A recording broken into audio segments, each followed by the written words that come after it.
Hare Krishna, everyone. Welcome to this week's edition or episode of the Hare Krishnas in Britain podcast. This is episode number 65. Thank you to everyone who continues to tune in on a regular basis and has done over the last 2 years to listen to our guests. And it's great that we now have guests from all over the world taking part, and viewers and listeners from all over the world also tuning in because you want to hear from our guests and what he or she may have to say. I actually feel very privileged and humbled this week because we've got a very special guest. I've been liaising with his team for a while to put this podcast together. I'm hugely honored to welcome Kailasa Candra Prabhu as our guest this week. Hare Krishna Prabhu. Hare Krishna, thank you for the opportunity. It's great to have you with us, and I know a lot of people will be tuning in to hear your story. You've been around. Well, I'll allow you to say it yourself in a moment, but you've been around the Krishna Consciousness movement for a very long time. Probably the most senior guest we've ever had on this podcast. So, Prabhuji, let's start by you telling us a bit about yourself and where you're from. For my first 20 years of my life, I was completely in the Midwest in 2 states only, Wisconsin and Illinois in the beginning.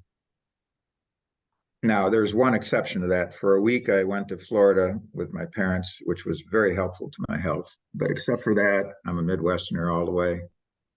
Until my 21st birthday, then 2 months after that birthday, when I joined the Hare Krishna movement, I started to do a lot of travel through the United States and then through the world. But Midwesterner, adopted. So my birth parents, I was out of wedlock.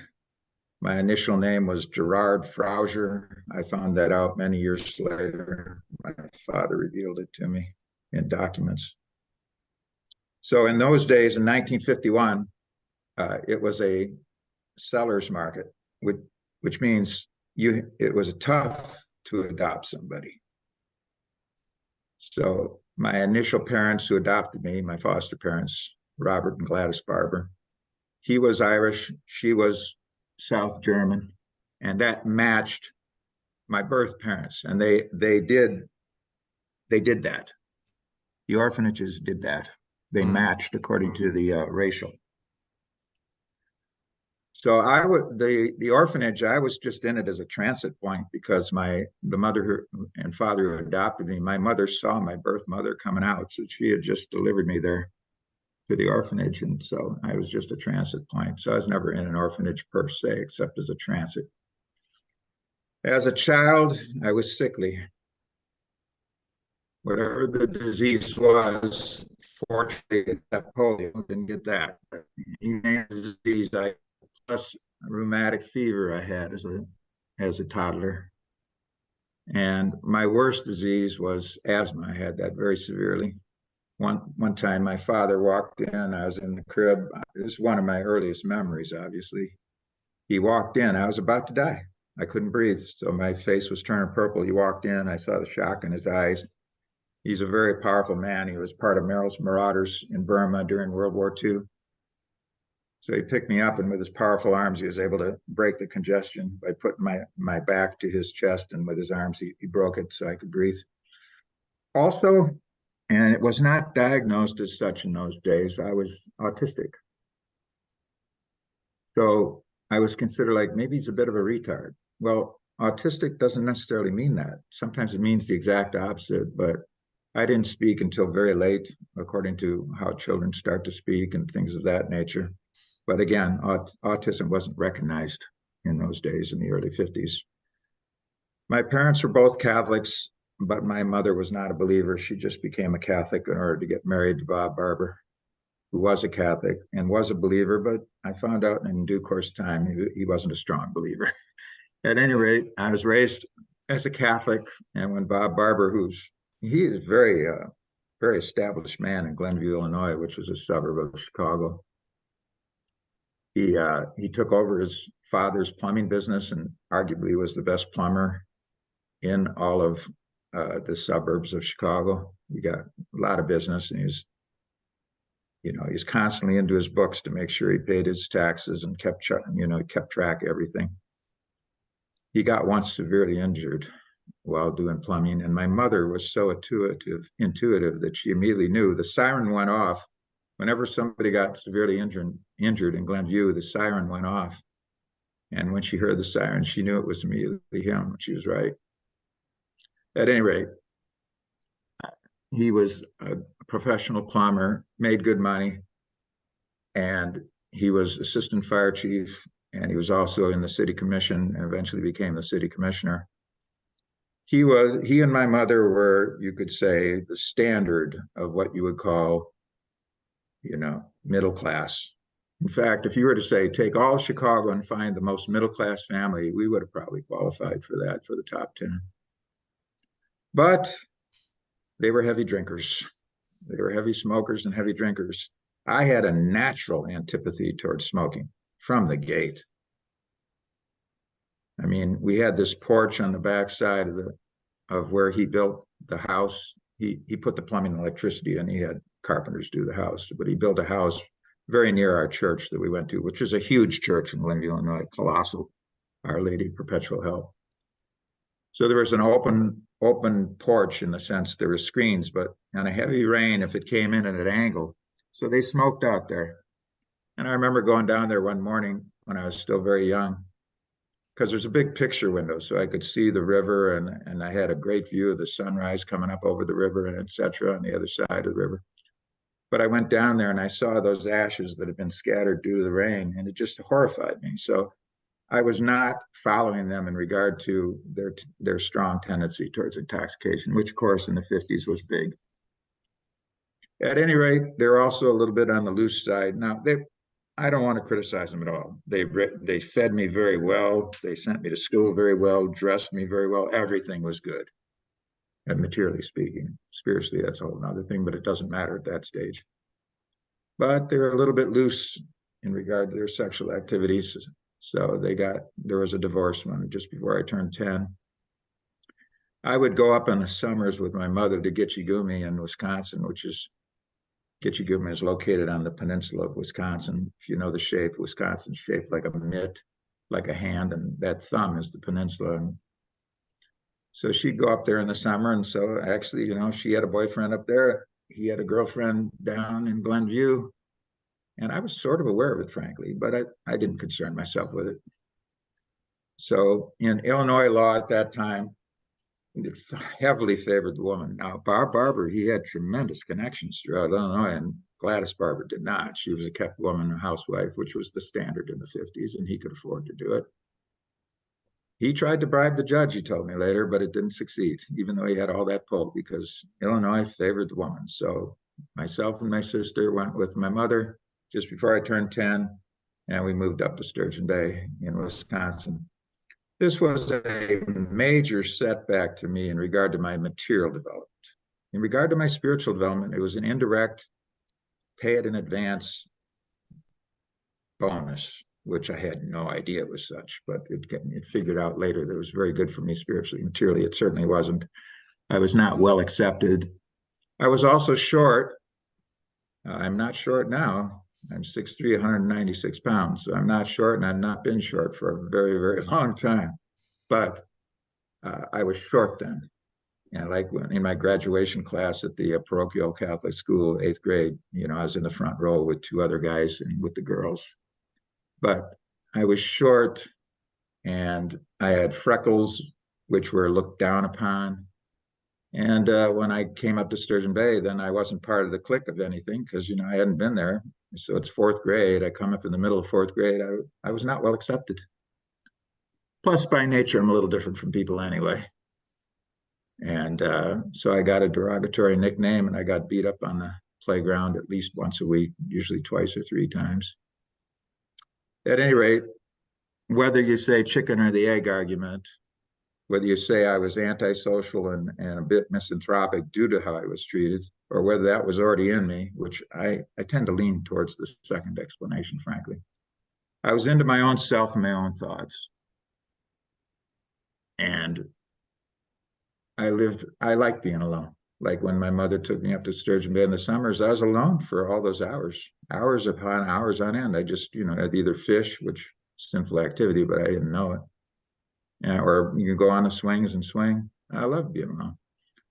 And that's always been the case. I'm alone now. I live alone in this cabin, although I do get visitors occasionally, especially one of the patrons of the Vaishnava Foundation visits me at least 3 times a year, and he helps me in a big way. But one thing I need to say about myself is that I was always averse to Eastern culture. I wanted nothing to do with it, which, although I was averse, I was still under the influence of chapter 6, text 43 of Bhagavad Gita, that I would eventually become attracted to yogic principles, which is certainly the case, but I had no idea that would be the case. So that eventually did manifest. So due to my nature, I didn't form any bonds. I didn't form strong bonds. Sure, I made some friends. You always do. I wasn't good at sports. I was good only at swimming and golf. Everything else that I became good at, I had to work at. But I didn't form bonds, which that's helpful when you decide to go into Vairagya, isn't it? So how far? I think we could go to the next question if you want. Yeah. So that leads us on nicely to the next question. Tell us about how you met the devotees and how you discovered Krishna consciousness. Yeah. All right. So I was borderline what's it called, genius in the IQ on the SAT test, and I was a editor and sports editor of my newspaper in high school. So I got a full ride scholarship first year with the University of Wisconsin at Madison, which I loved the transition out of Sturgeon Bay to Madison. I loved the anonymity, and I loved everything about it. And I became a sports writer at the campus newspaper right away. But I had a dual life. And this is going to figure into Krishna consciousness. That's why I'm bringing it up. So you could see that I was on what appeared to be a career path to become a journalist, maybe top shelf. Yeah, I got my columns once a week with my picture, and I eventually did become sports editor. There's an irony connected to that. But I was leading a dual life because I became an atheist sophomore year in high school.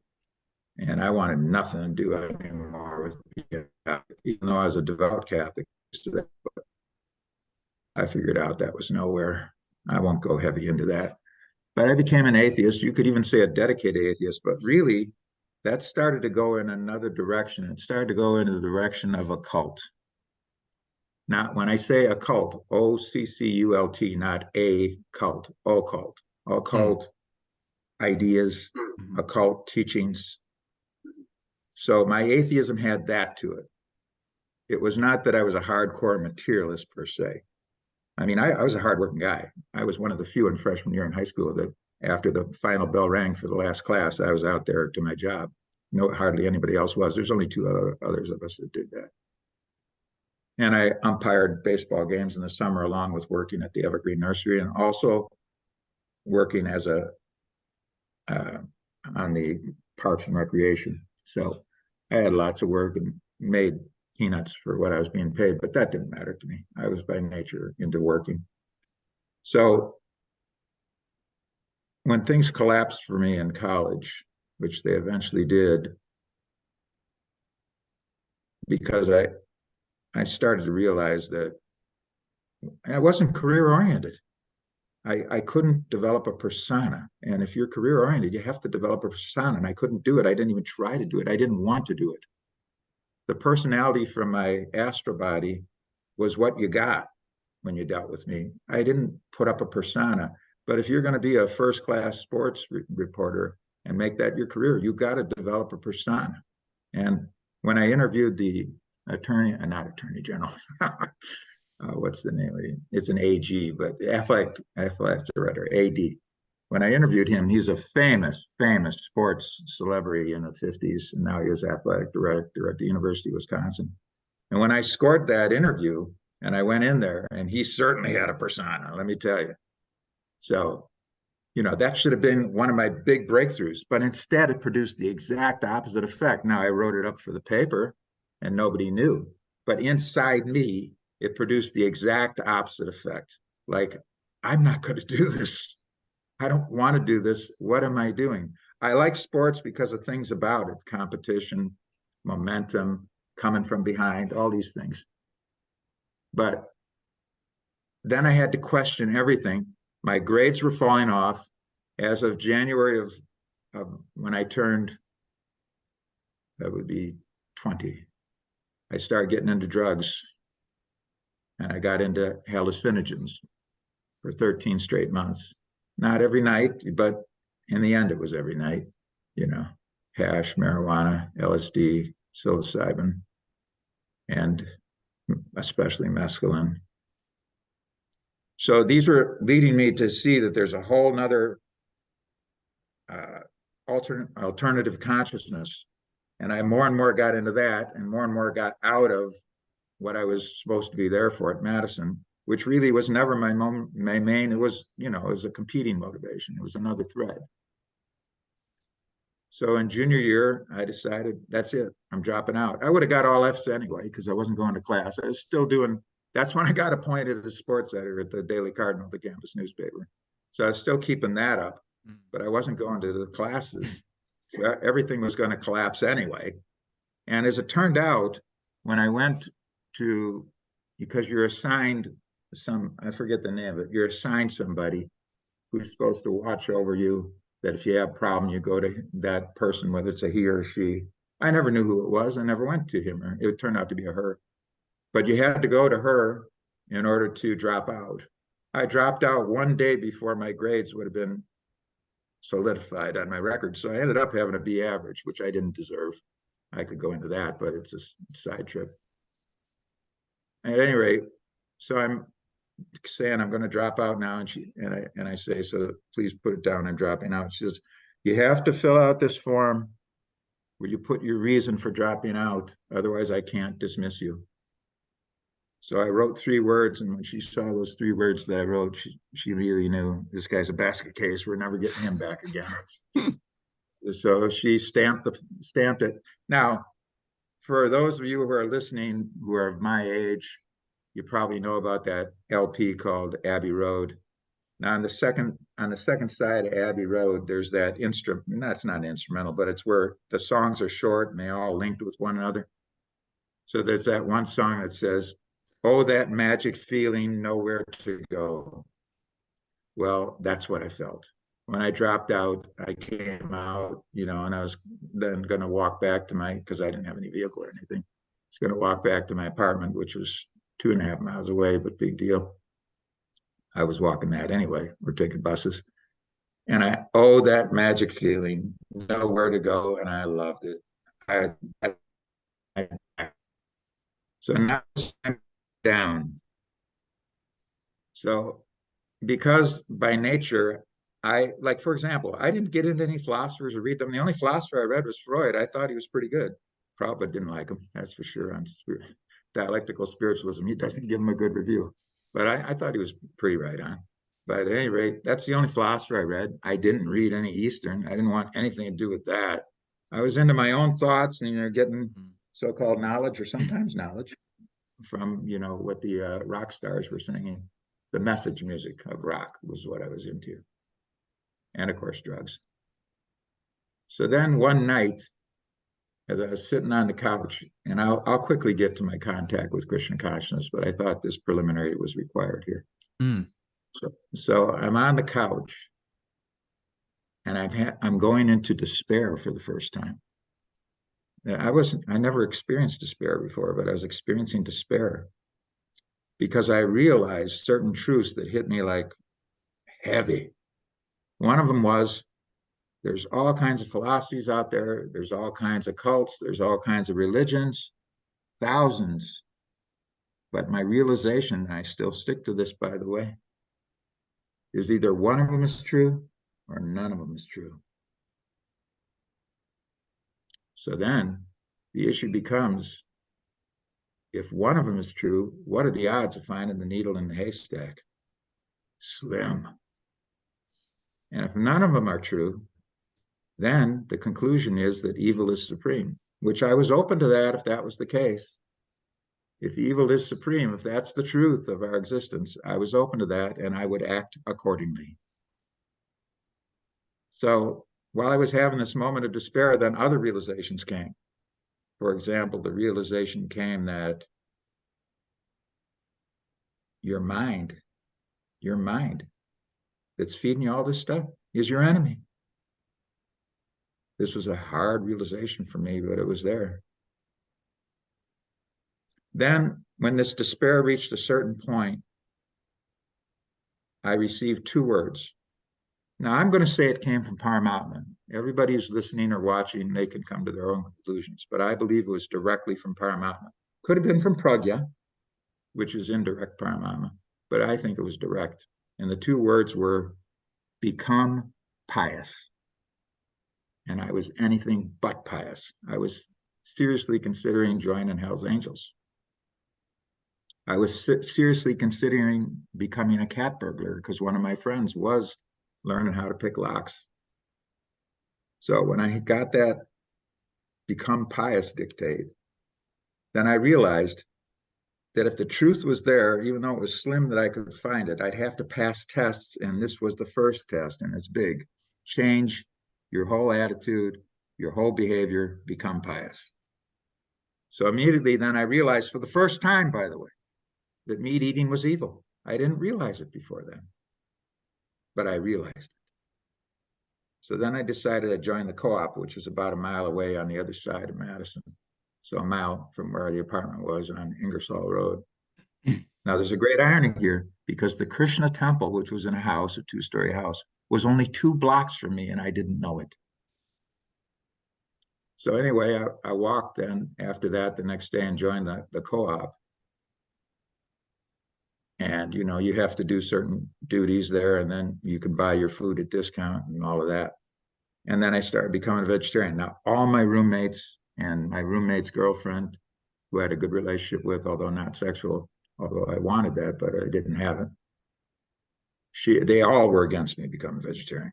They all thought, oh, no, you can't do this. But at this point, I don't care what people think. So on the second weekend that I was going to the co-op, there was a poster on the bulletin board. And you could say this was my first time that I contacted Krishna Consciousness, but actually it wasn't. Because my roommate had given me the first edition copy of Be Here Now by Baba Ram Dass. He had given me that, I don't know, 3 weeks previous, whatever it was. And it was the first time that I started considering Eastern ways. So in the first edition only, because there's a total of 11 editions, in the first one, Prabhupada was put in it. It was that picture of him walking on the sidewalk with his cane with that long black overcoat in the winter, and he's wearing that, you know, what you can call airline hat that they wear, you know, the old kind, you know, Lindbergh wore. Mm. So he was the only one I was attracted to.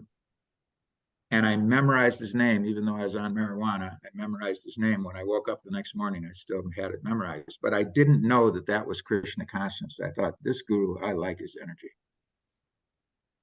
So then, a few days after that, the temple had just moved there. The temple only lasted in Madison for 2 months. So it was January of 1972, and I went down to State Street, and it was a very warm day, and it was drizzling for January, because Madison, Wisconsin, that's a cold state, but it was a very warm day. So I'm walking on State Street, which was a regular fare for me, and all of a sudden I see these people chanting in robes and shaved heads and with drum and banging cymbals. And what I liked about it was the defiance. How they had, and nobody was around because it was a bad day to be out due to the drizzle. And it was heavily cloudy. It was warm though. So I was looking at them and I leaned up with my arms on top of a parking meter on the other side of the street. And I just watched them. I was convinced they were Buddhists. I watched them for about 10 minutes. They probably noticed that I was watching them too, but I had no idea that they were going to eventually recruit me, if you want to use that term, because it's not completely applicable. But I admired them for their defiance, that they'd come out and they just bang away. Yeah. You're wrong. You're wrong is what was emanating from them to everybody. You're all wrong. I loved it. But then, time to get back to the apartment, smoke some grass. At any rate, so on the second time I went to the co-op and saw the poster, it was Hare Krishna Love Feast. And so I would go to the co-op and do my service on Saturdays. So this was the second Saturday. And it had from the initial Bhagavad Gita, that was that abridged one with that Krishna silhouette in black on top of the blue background. It had that was the picture, but I think it was in black and white. I don't think it was a color poster. And then it said, come to our love feast and what you would get if you came, and that kind of training that was available, etc. And I immediately recognized co-op was a step that I had to take. This is the next step I have to take. I'm going to have to pass tests. Here's the next one. And it turned out it was only 2 blocks away from where I was living, which was very convenient. I was severely tested 15 minutes before I walked to the temple that Sunday to attend that love feast. I could go into that if you want, but I'm just going to say I was severely tested and I passed the test, but it was a close call. And that night was windy, very cold, but I just wore my army shirt, in defiance of the military. And then when I went up and knocked on the door, Rudra Das came to open it for me. As soon as I saw him, I knew immediately this is it. I didn't even have to sit, I did attend. I attended. I was the last one to leave. And I certainly attended the lecture. And when he lectured, 3/4 of what he lectured, because he gave a basic lecture, 3/4 of what he lectured, and then also eventually or very quickly, I realized these were the fellows I saw on State Street. But I didn't realize that immediately, but I got that fairly quickly. So 3/4 of what he said, I already knew, because I was into this. I was into going inside, getting free from contradictions. But 1/4, you can't get it that way. You got to hear it. So here's the thing. You could say that I was preached to. You could say that. But individually, I was never preached to. I joined the movement without any individual preaching whatsoever. It was only that lecture, which is extremely valuable in its own way. But nobody ever preached to me and took on my doubts or this or that, the other thing. In other words, I paid the price. I was ready. And so I moved in the next Sunday. In other words, I thought, I need 1 more week of freedom. I was listening constantly to George Harrison's All Things Must Pass. Anyway, and when I told all my roommates and the girlfriend of the chief roommate that I was, they weren't happy about it. But they also knew me very well. When I make up my mind, nothing's going to stop me. So I moved into the temple the next Sunday, and we can proceed from there. Yeah. So just to clarify, Prabhu, how old were you at the time that this happened? I turned 21 on January 9th, 1972. I went to the temple in the first week, I believe, of February of 1972, and then joined in the second week of February 1972. So I was 21 years old. I'm really impressed that despite it being, over 50 years ago, that you remember the details so well.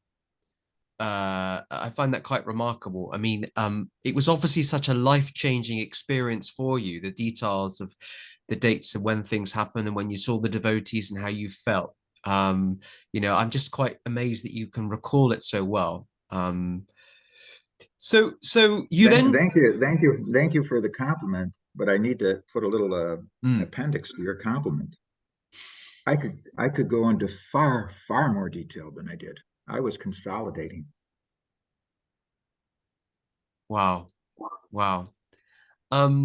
So you moved into the temple. You told your house, your flatmates, your roommates, you were moving out. You moved into the temple. That was 1972. How long did you then stay living in the Krishna Consciousness Temple? Well, as I say, Madison was very successful at its temple. They were making a devotee a week. Mm. And, they knew I was going to move in because I only had $5 in my name that I brought with me. I still had other money, but I only had $5 that I was going to leave. And I said to myself, I have to have that hardbound Krishna book. I need that tonight. I need to read that all the way through. And it was $8.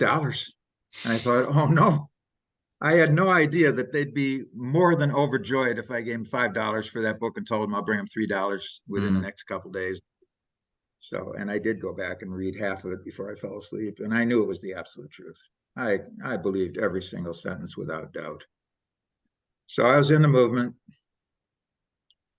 but Madison didn't last long because it happened to coincide with the ad hoc meeting of consolidation that was completely unauthorized at that time by the GBCs to wrap up all the temples in each zone into one chief temple and wrap up all the money into that zone and then give it to Acharya Rishi to invest in his stocks. That whole, I've written about this extensively in my articles. I've spoken about it. So some of you that are listening or watching this don't know about it, but of those of you who do, I happen to coincide with that. And Madison was not considered the main temple by any means. It was fact, it was one of the most recently opened. It was in that zone, Bhagavan zone, Midwest. So everything got wrapped up for Gaur Purnima.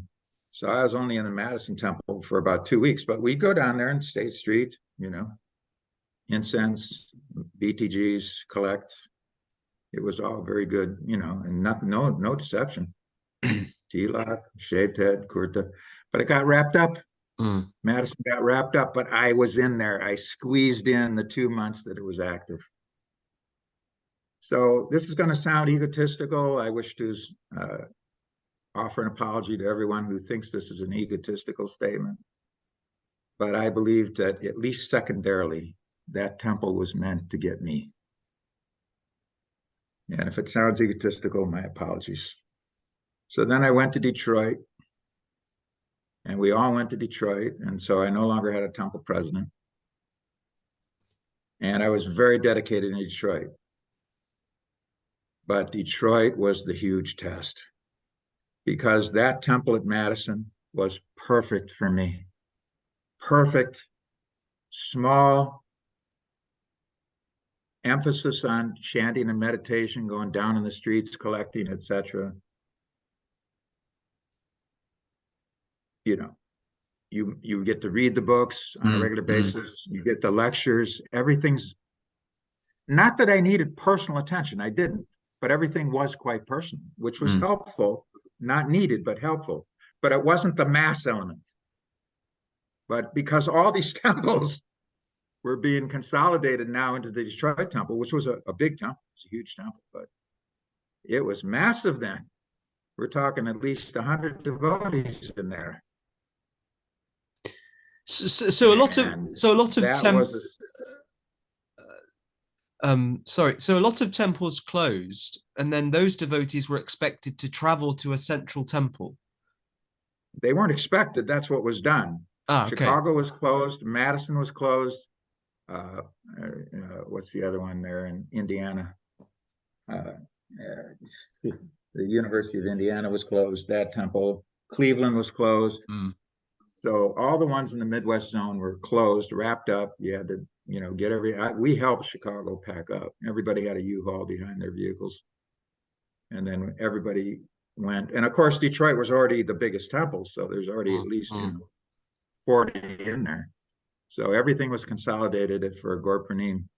But for me, it was very tough, very tough. Now, if you want me to tell the story of how I stayed, because I was willing to walk out. Yes, please. Yes, please. Yes, please. Go ahead. Please, okay. Please share your story. This is a somewhat heavy story. So, okay.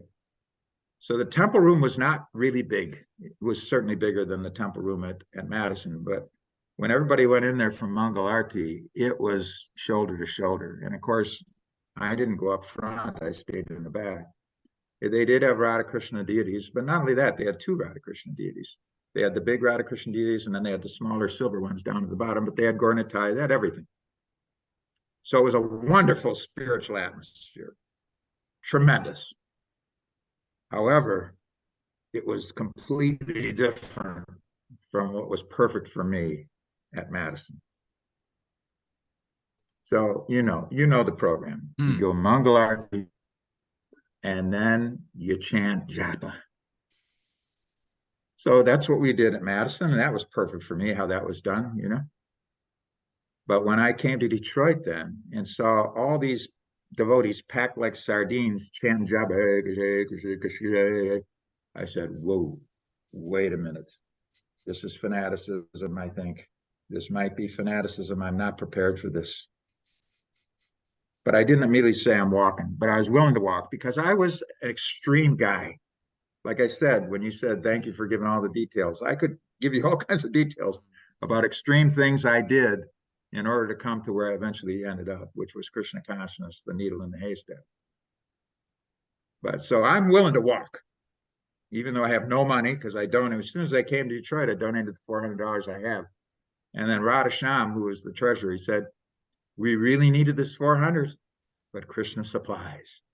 And I thought, well, I was the agent because they were having trouble financially. So I gave them my last dollar.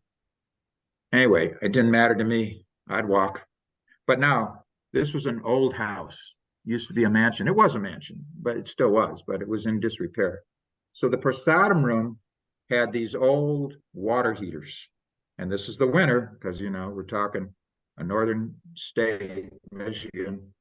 And so there's this really nice photo, Prabhupada, of his face, big.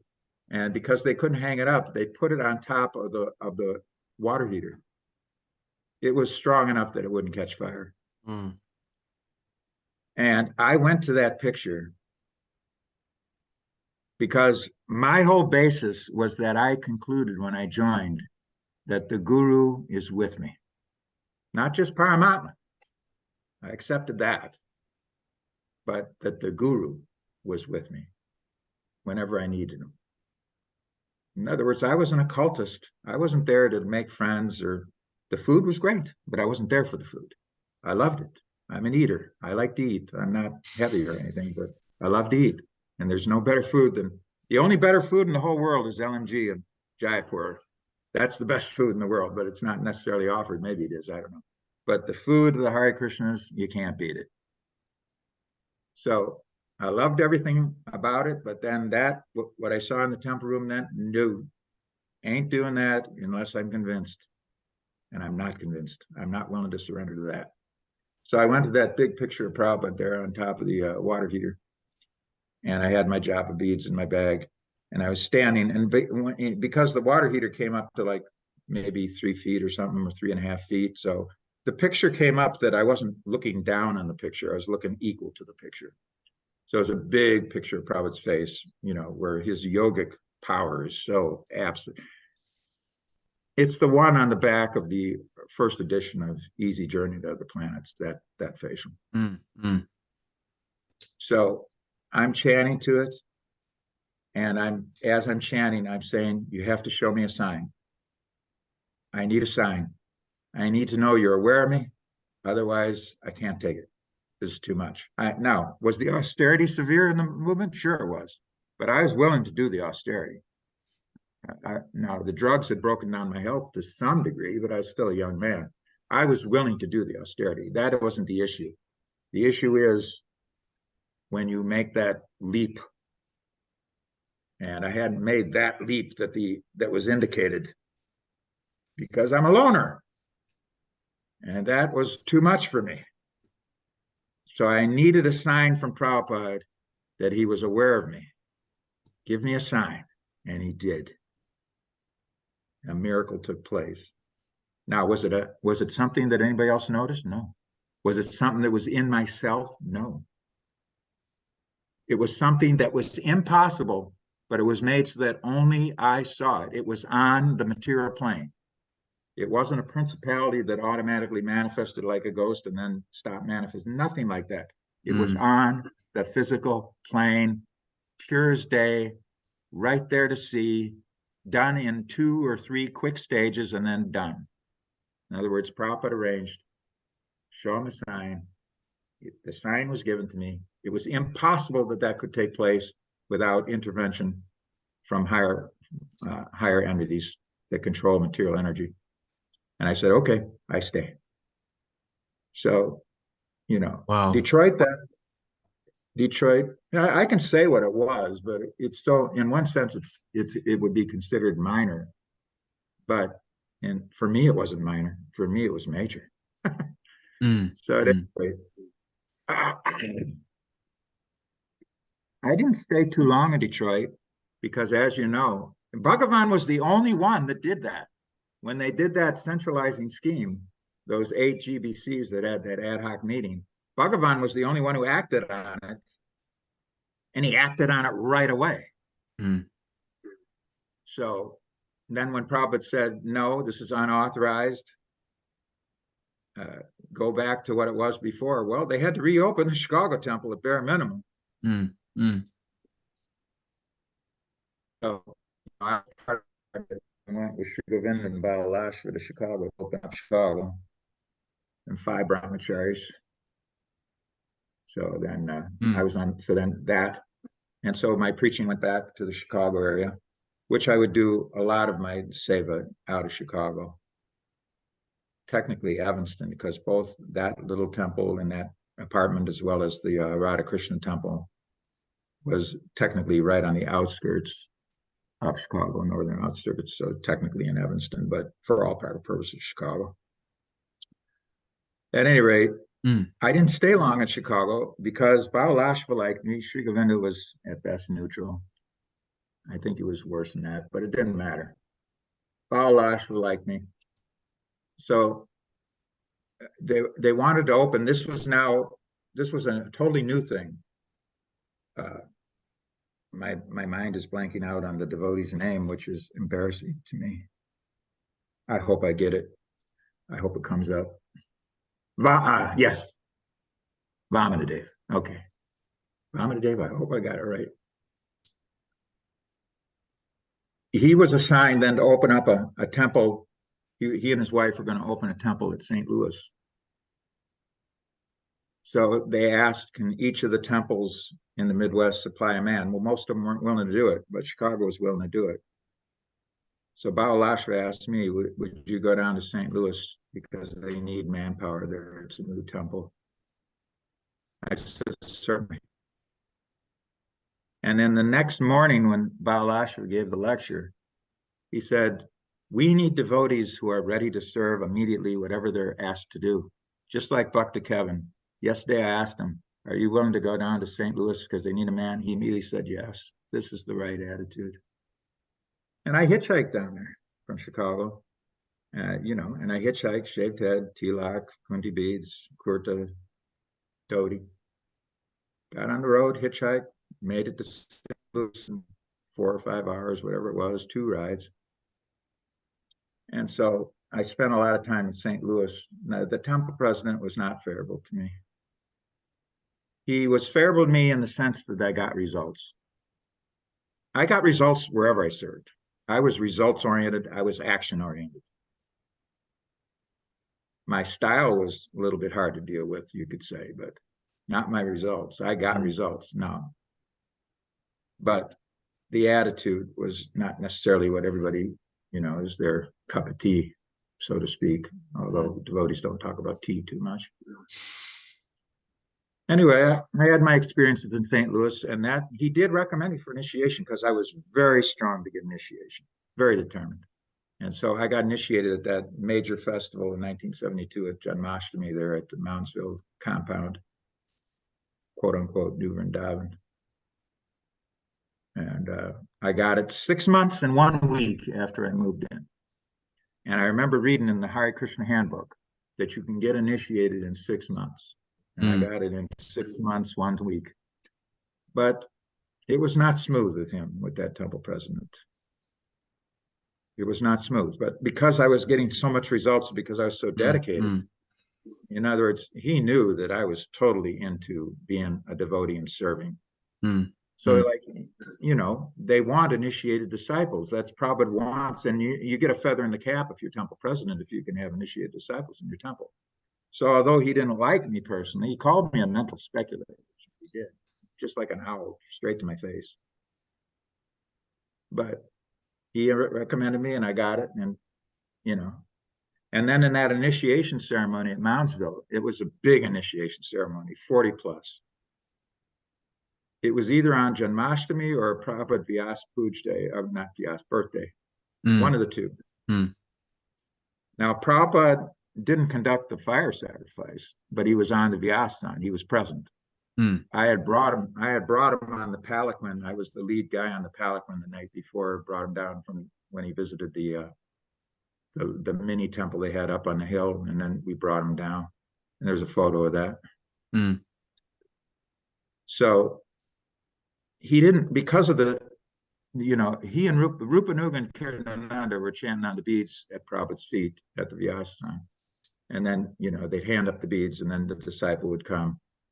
And he didn't speak to anybody, with one minor exception. And this woman happened to also eventually, we had no relationship. We hardly ever spoke to one another, if you even did, but her name was Karni. That was her name that she was given at birth. So she probably said, so now your name is Naish Karni. So otherwise he didn't speak to anybody. But when I came up, that changed. Now I was near the back. I was way near the back. If memory serves, and I could be wrong on the number, but I think I was like, there's only 3 or 4 back of me. So of these 40 or 50 that were getting mass initiations, So when I came up, I bowed down. Now the deities, he was looking straight at the deities from the Vyasana. Now, those who have had personal association with Prabhupada, he's a Bengali. He's got a very small body. I doubt he even weighed 115 pounds, but he has a very large head. This is not a criticism. I don't criticize my group, but he has a very large head. So he's on the Vyasana, and he's looking at the deities. And I bow down, and I'm just expecting that's going to be, the machine keeps moving. And that was the attitude of them, by the way. Rupanuga and Kirtananda, their attitude was, get your beads, get your name, get out. They wanted it to get moving, keep moving. But Prabhupada decided, when it came to me, it was not going to be. I didn't know this. I was totally willing to do what had been done by the 35 or 40 previous to me. So he says to me, when I bow down, he says, so your name is Kailasa Candra Dasa. This is a name for Lord Shiva. Lord Shiva is the greatest Vaishnava.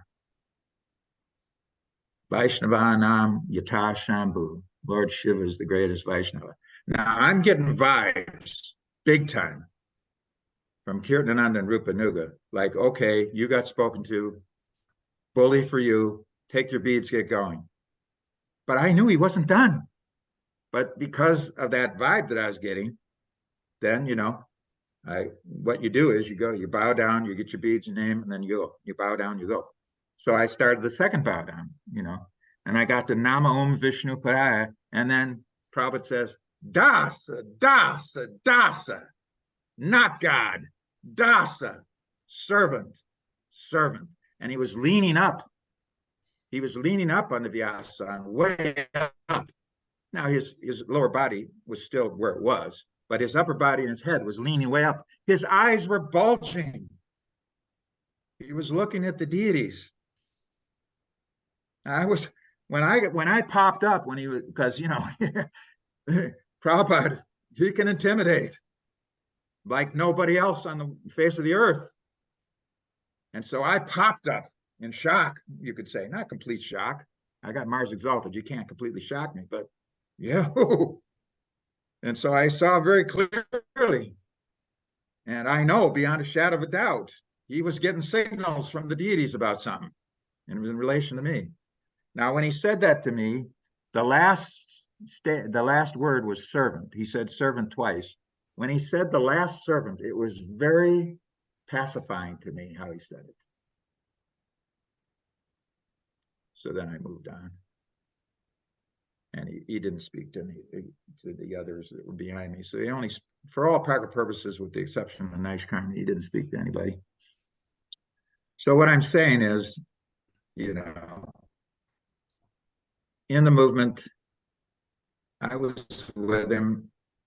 You know, I played Mridanga for him at Hawaii at the Honolulu Temple. I went on morning walks. I played the cartels next to him. I fanned him. I was only alone with him once for 4 minutes. I am not, repeat, not, I am not a pet disciple by any means. I know the pet disciples. I could start naming them. I know who they are. I married one. So the fact of the matter is that I got both roses and thunderbolts from Prabhupada. I got roses. I don't reveal those much, but when I'm just talking about there, that's a thunderbolt. So over the next 5 years, whilst Srila Prabhupada was physically present, you spent a little bit of time with Prabhupada, but you were serving him often. Can you tell us about any of your experiences over those next 5 years? Well, the way you're phrasing it could be my experiences personally or experiences with Prabhupada. Do you want to clarify that? Yeah, your experiences with Prabhupada. What was it like to serve him? I mean, obviously, devotees today, you know, I didn't physically meet Prabhupada. So tell us a bit about your experiences with him. What was it like to serve him, to fan him, to be in his physical presence? In his physical presence, two things immediately. I could say three, and I was thinking I shouldn't say the third one. I'll make that decision in a couple of seconds. Okay. But I'm going to give two for sure. One is the nescience in your mind, that gets checked. You check that at the door. If you're in Prabhupada's presence, you check that crap in your mind. You slam it, you slam that door shut. You can't allow any of that be going on in your mind in the presence of Prabhupada. No way. Now, I'm not saying all devotees were like that, but I was. Loose thoughts, impossible when you're with Prabhupada. The second thing, and it's somewhat related, but not completely, is that Prabhupada intimidates. It's spiritual, but his vibe is intimidating. Now, those who got more roses than thunderbolts, which, you know, for say the women, for example, probably that had a lot of association when they got more roses than thunderbolts. And I know this will sound feminism, like I'm being, you know, but it just is. He dealt with the women differently. And he dealt with those who were his pet disciples, the males, differently too. They got a lot of roses, but they also got chastised a lot. At any rate, the point of the matter is this. Prabhupada could and did intimidate anyone. And now I've decided I'm going to reveal the third one. This one's not going to go over big with some people. But so what? You're asking me what my experiences were when I was with Prabhupada.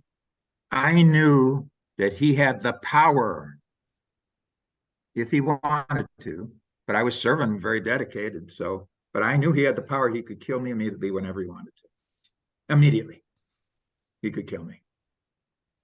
I've never had that with anybody else. No, I've had dealings with police where I knew if I made a mistake that gun was going to come out of the holster. But that on just mystic personal power, he had the power. He could force me to leave my body at any moment. Again, I'll probably second guess this and think I shouldn't have revealed it, but you were asking. So during the time I was with him, I arranged two important meetings. You probably know of one of them and you probably don't know of another. But I arranged the meeting that Prabhupada had at Evanston, once we had the big temple, with a major professor from the University of Illinois. And this one wasn't played up as much, but, you know, it can be traced out. that was during the time that I was going to get Brahminical initiation, I believe. So that would have been 74. But I got I had the professor's daughter was going to become a devotee. So I had an ability to go into his office and talk to him because of that. He was hoping she wouldn't, but I influenced her to such an extent she decided she's going to become a devotee. I made 5 devotees. Now, when I say I didn't do anything. I was the agent that was used. But, you know, the daughter was joined. She and her husband joined, and we got a big donation. But they were regular guests for me when I do the college preaching party. So I got that professor to come, and you know that was a really good interview that the professor had with Prabhupada, but it wasn't played up anywhere. The other thing I did was very big, and a lot of devotees know about it, and that's the meeting with Yogi Bhajan in the first week of June 1975 at Honolulu Temple in Kuala Way. Wow. I'm the one who arranged that. I not only arranged it, I came up with the idea for it. Because I was traveling with hardly any money, hitchhiking, and my experiences when I was doing the college preaching program throughout the Midwest is that the most favorable cult that helped me the most was the Yogi Bhajan cult.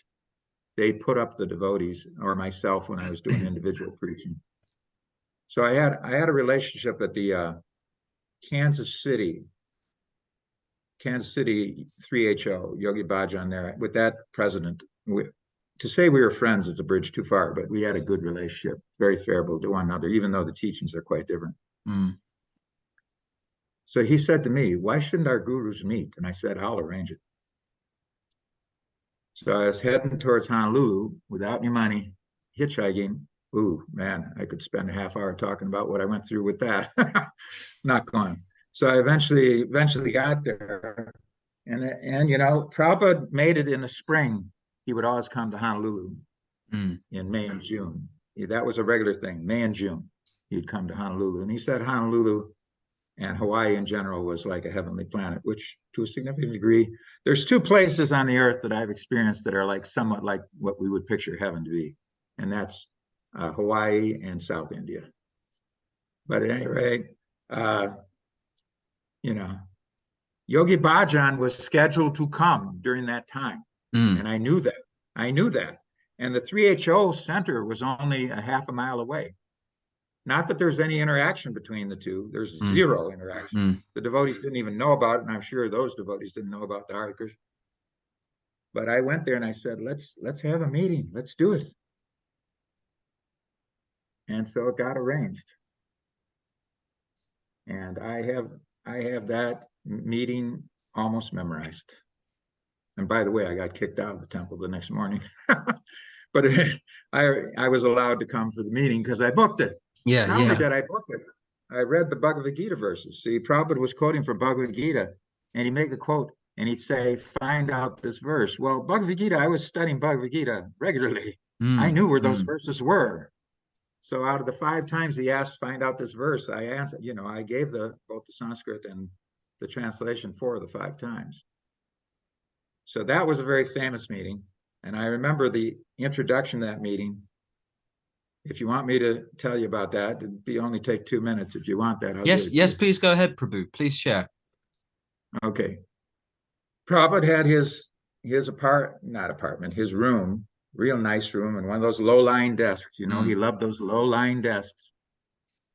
So he was behind the low-lying desk, and the meeting was going to take place in his room. So Yogi Bhajan had to come. So Yogi Bhajan is a big man. I don't know if he's still living, but he's a big man. I would say 6'9", 6'10", 300 pounds. And with the big black beard and all of that. So 2 things. One is, Prabhupada asked his personal servant, Shruta Kirti, what's the philosophy? So Shruta Kirti came to me and said, Prabhupada wants to know what the philosophy is. Can you write something up? So I typed up 2 or 3 pages and gave it to Shruta Kirti. Prabhupada almost called off the meeting when he read what the philosophy of the 3HO is. But he didn't, because it was booked, and he didn't. So then that morning, because the meeting took place like about mid-morning, maybe late morning, somewhere in there, 10 o'clock. So the 3HO people, they're all very dedicated to him. So he brought a contingency of about 5 of them, and included a female too. And so I went out to greet him. He was not friendly.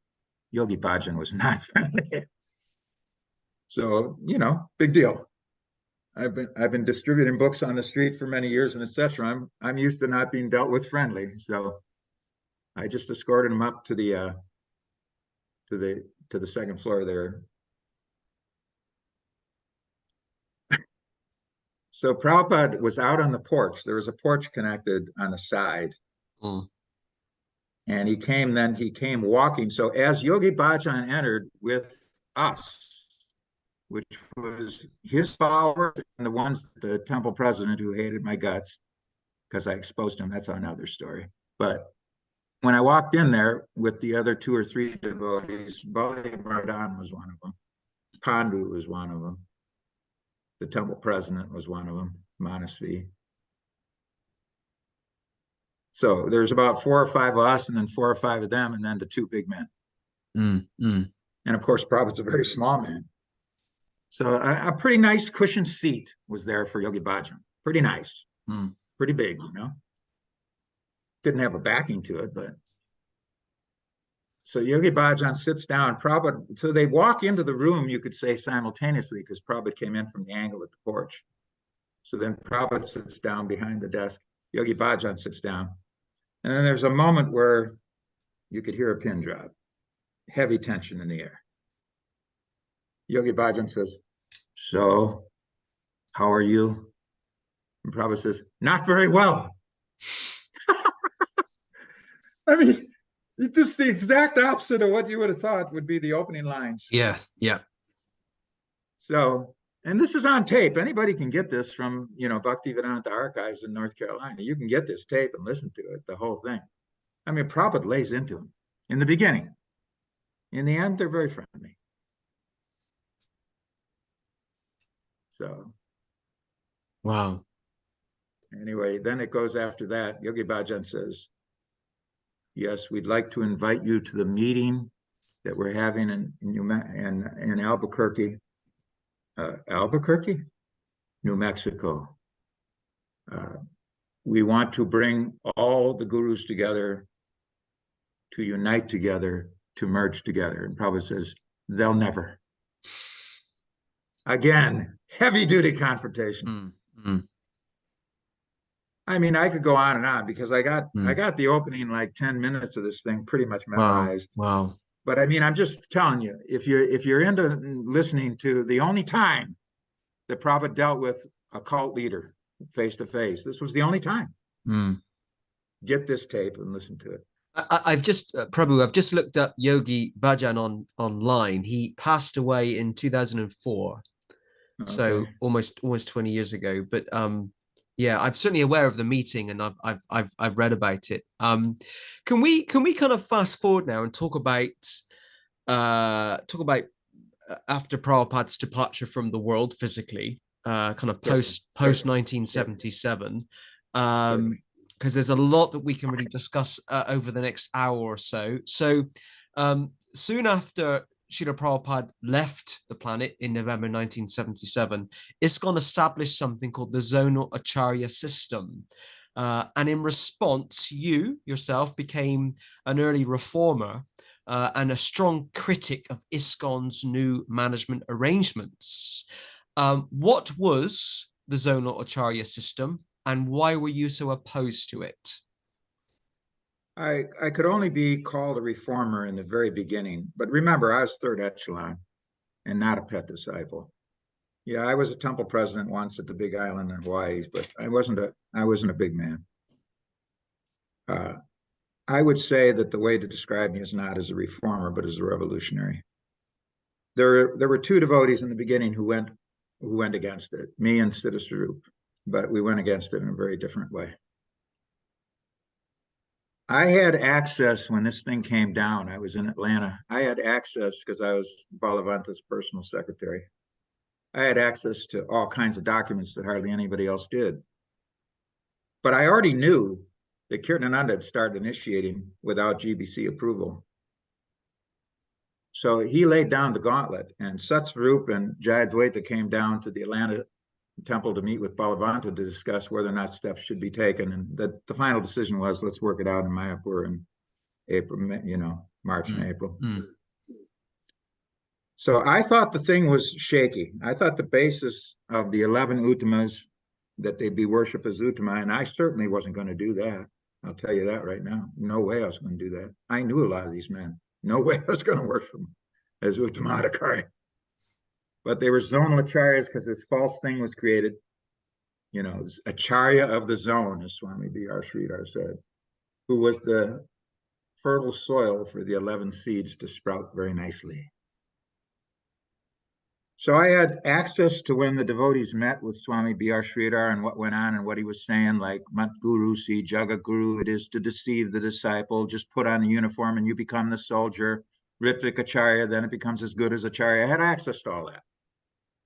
And I saw, no, this is not making sense. But I did believe Prabhupada appointed them, which he didn't.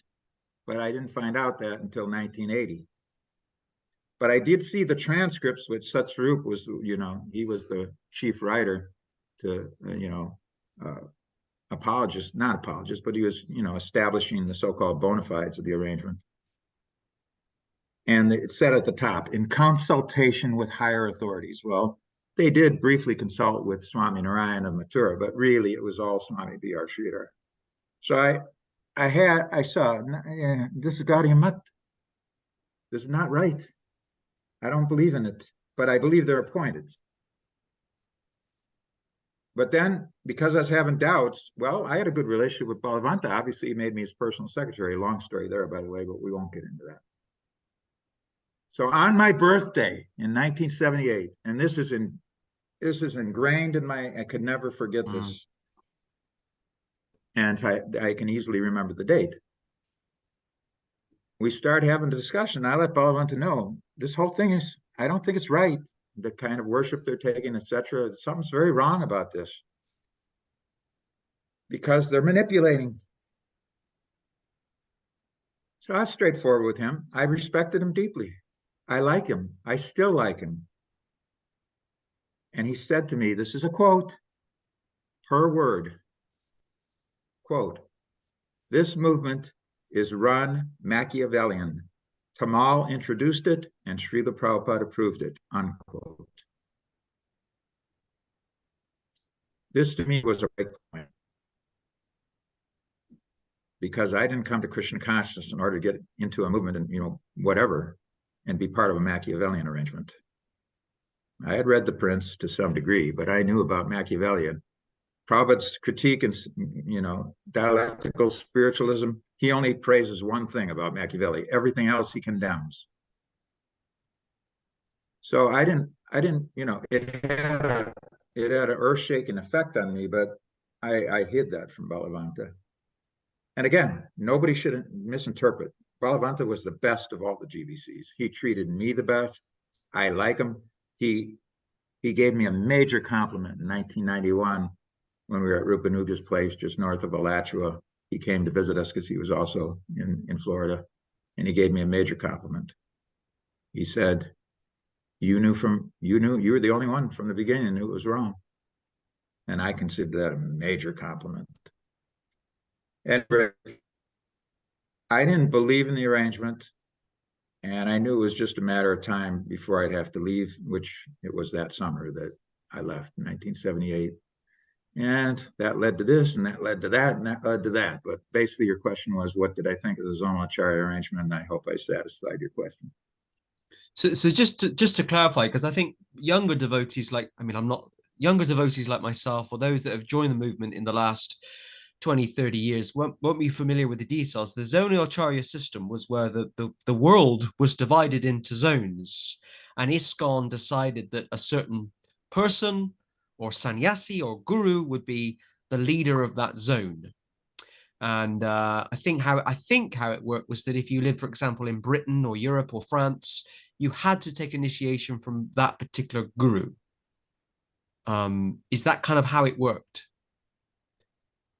It's sort of how it worked, but it did allow, for example, Hangsuduta controlled Northern California, but one devotee came who was very attached to Satsrup, so he stayed for a while. But then he went to, Hangsuduta didn't try to convince him, you came to see me first, so I'm your guru.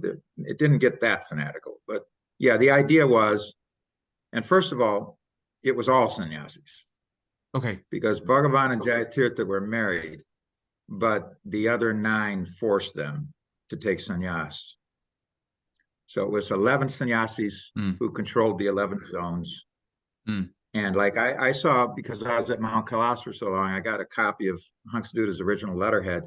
So on his letterhead, he had one of those cartographical pictures of the world, and he had all of his zone in black, and he controlled half the world because he was given the Philippines and Russia, so he had everything in black, which was his zone. But really, he just worked basically. He worked at Berkeley and then the Mount Kailasa rural ashram there. Once in a while, he went to the Philippines, but not often. At any rate, I don't know how much detail you want me to go into here. I can go into a lot of detail if you want. No, I mean, that's okay. I think just to kind of give our viewers and listeners an idea of what the zonal Acharya system was, it was unauthorized. It was unauthorized. Prabhupada would have never approved it. A guru can make, a genuine guru, none of those 11 men were, a genuine guru can make a disciple wherever he finds him. There's no such thing as this is a zone. This is a GBC concept. GBCs had zones. Gurus never have zones. It was introduced by Swami B.R. Sridhar as so many other unauthorized things were introduced by him.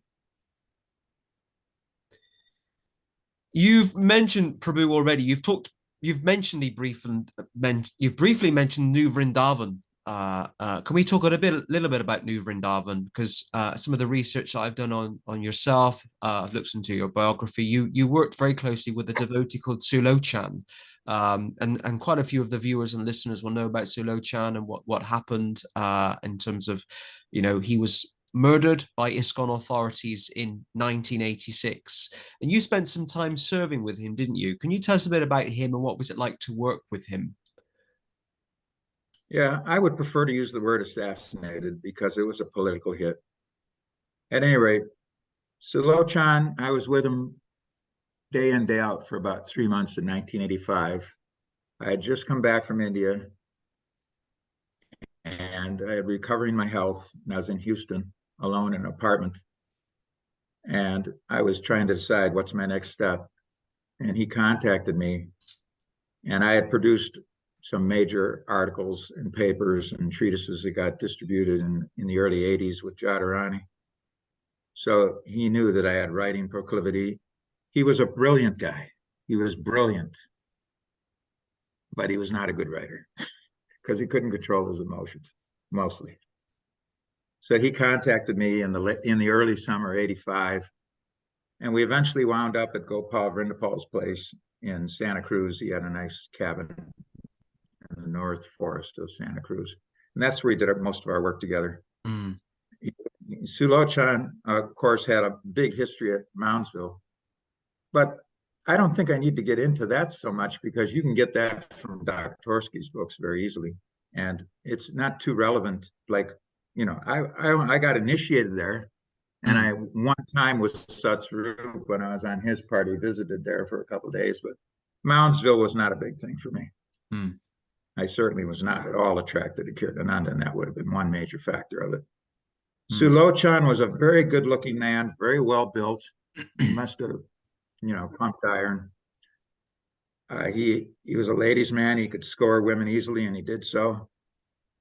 He was brilliant in regard to realizations. He had like a solar genius to him. He could get major realizations, which were, I could handle all of those realizations, but they were brilliant. But his personal actions and mentality was not good. He didn't follow any of the 4 rules and regulations, really. He didn't eat meat per se, but he was very careless with what he purchased. Like one time he purchased a bag of potato chips when we were in his van. And I immediately, because he offered me some, I immediately took a look at the ingredients. There's a meat product in there. And when I told him this has a meat product in it, he done this through the bag and, utter disgust that I would bring that up with him. He didn't offer his food. But still, don't think I'm criticizing him, because he did major work and he gave his life. He oscillated between overconfidence and contempt on one end and severe paranoia on the other. But like that 60s saying, just because you're paranoid doesn't mean they're not after you. So he would go between these extremes. But when we were working on his book, he had a word processor. There wasn't internet then, so he had, a word processor. Yeah. It was a high quality word processor for its time, and a printer. So he was motivated initially by that grudge connected to Kirtananda taking his wife and children away, which is a big topic, which I don't want to get into. From an older godbrother, he secured all the letters which were smuggled out of the Los Angeles Center, where Rameshwar had him in some protected area. But that godbrother was close with Rameshwar, so he smuggled all of them out, gave them to Silochan, and that was his basis. He was going to work off the letters, which is, if you read his book, it's based on that. He gives a letter quotation, and then he does a commentary on it. His commentaries went all over the place. He needed an editor badly, and I was the man, so he made the right move. Wow. To get me. So we linked up for that reason. I have more on him, but if you want to go into something. Yeah, I mean, one of the recent guests on this podcast was Paranjana, Timothy Lee. Oh man. And we I think he was maybe a month ago, we had a long conversation about Silochan, and he revealed a lot of details on the podcast. It's one of the most viewed podcasts I've produced, actually. I can understand that. Yeah. You happen to know that he and I are vitriolic enemies. You probably know that. I kind of guessed that. Yes. But yeah, it was good to hear his story, or his side, I guess. Okay, let's still stick with the 1980s. No. I actually, what I was going to go into. Okay. I was not going to name the guy. Okay. But now you have. See, Silochan was unlike me. I'm a loner to a significant extent. Now, I have followers and disciples. I have some very close friends who visit me here regularly. But I tend to be a loner. Silochan was gregarious. He was a movement guy. He loved to be with a lot of devotees and make friends and etc. Now, when we worked on his book, that had to be put into the back burner, because it had to be me and him hammering down to get that thing done. But I had major influence on him in the summer of '85, besides editing. For example, he had not been chanting rounds for years. I got him up to 8. He was heavily enamored by the Lilamrita. I told him, the Lilamrita is loaded with offenses. And then one morning we woke up at about the same time, and he had this major solar genius realizations. Now I understand why he wrote the book, what his motive was. And then when he said it, I said, you got the nail on the head. I couldn't even put it better than that. He was targeting everything towards Kirtananda, obviously, big grudge. And I convinced him, the root of the evil is not Kirtananda. The root is the vitiated GBC. He finally realized it, and he was very happy to realize it. And that did take some of the edge off of his grudge. And the other thing I did for him was I edited his book. He needed the editor. I was there for him. It was perfect for both of us. So in regard to one thing, he was under the influence of the idea that guru must be Uttama. Because remember, they're all imitating Uttama. Now, he's totally up on that. He's condemning them. He actually, I dissuaded him from this. This is a revelation that nobody knows about, but you need to have a couple of these in this podcast, don't you? He had a plan. He was going to capture Rameshwar, and he was going to handcuff Rameshwar to the deities in the Los Angeles temple. And then he was going to be next to Rameshwar with a gun. And then he was going to have all the press come, and he was going to reveal how the whole thing was a scam. I dissuaded him from this idea, but he's capable of doing something like that. He was a violent guy. He was into guns. We went and did some target shooting together. So he was into guns and he was paranoid. He was paranoid for a reason. Eventually was assassinated. He had reason to be paranoid. But here was the big problem, and that, you know, I can persuade people. I have that power. And I have my ways of persuading. So you name the guy, I'm not going to repeat his name. We don't like each other, and that's putting it mildly. But he was close friends with him. So he was told by him that Guru must be Uttama. So you see, they all did that. They all thought that the only way we're going to get this movement to work is that we all have to be Uttama, but we're not Uttama, but we have to imitate it because B.R. Sridhar said, Mat Guru si Jagaguru, it is to deceive the disciple. And that was just part of what he said. Put on the uniform, you will become the soldier, all these things. But these guys weren't Madhyams. They weren't even neophytes. They were Sahajiyas. So Sulochan was able to realize that. And that realization was shocking for him because that meant a lot of his friends he could no longer have that friendship because he was so gregarious because they were fanatically dedicated. And they believed their guru was Mat Guru si Jagaguru. My guru's a Jagaguru. But this belief that guru must be Uttama is wrong. Now that's a philosophical point. I can back it up. I've backed it up in my articles. I've backed it up in my videos. I can back it up. But his other friend was constantly saying, Kailasa is misleading you. Because I was trying to convince, we need to attack this thing without any flaws in what we're presenting. And if you present that Guru must be Uttama, you're putting a flaw in your document that'll be exploited. Instead of that, say how far away they are from being Madhyams. And I was saying, use this tactic because this tactic is what is the actual truth. Don't say they're not Uttama, therefore they all deserve to be killed, which is where he was at. That's where Sulochan was at.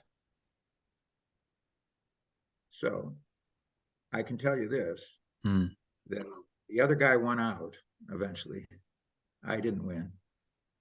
But Sulochan did taper that from his writings. He didn't make that an emphasis point. But I can also tell you this, 100%, that if Sulochan had been assassinated, 100%, he would have become a Ritvik.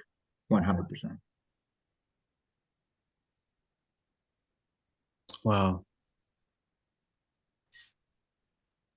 Can we talk a bit about the Vaishnava Foundation, which you co-founded in 1988?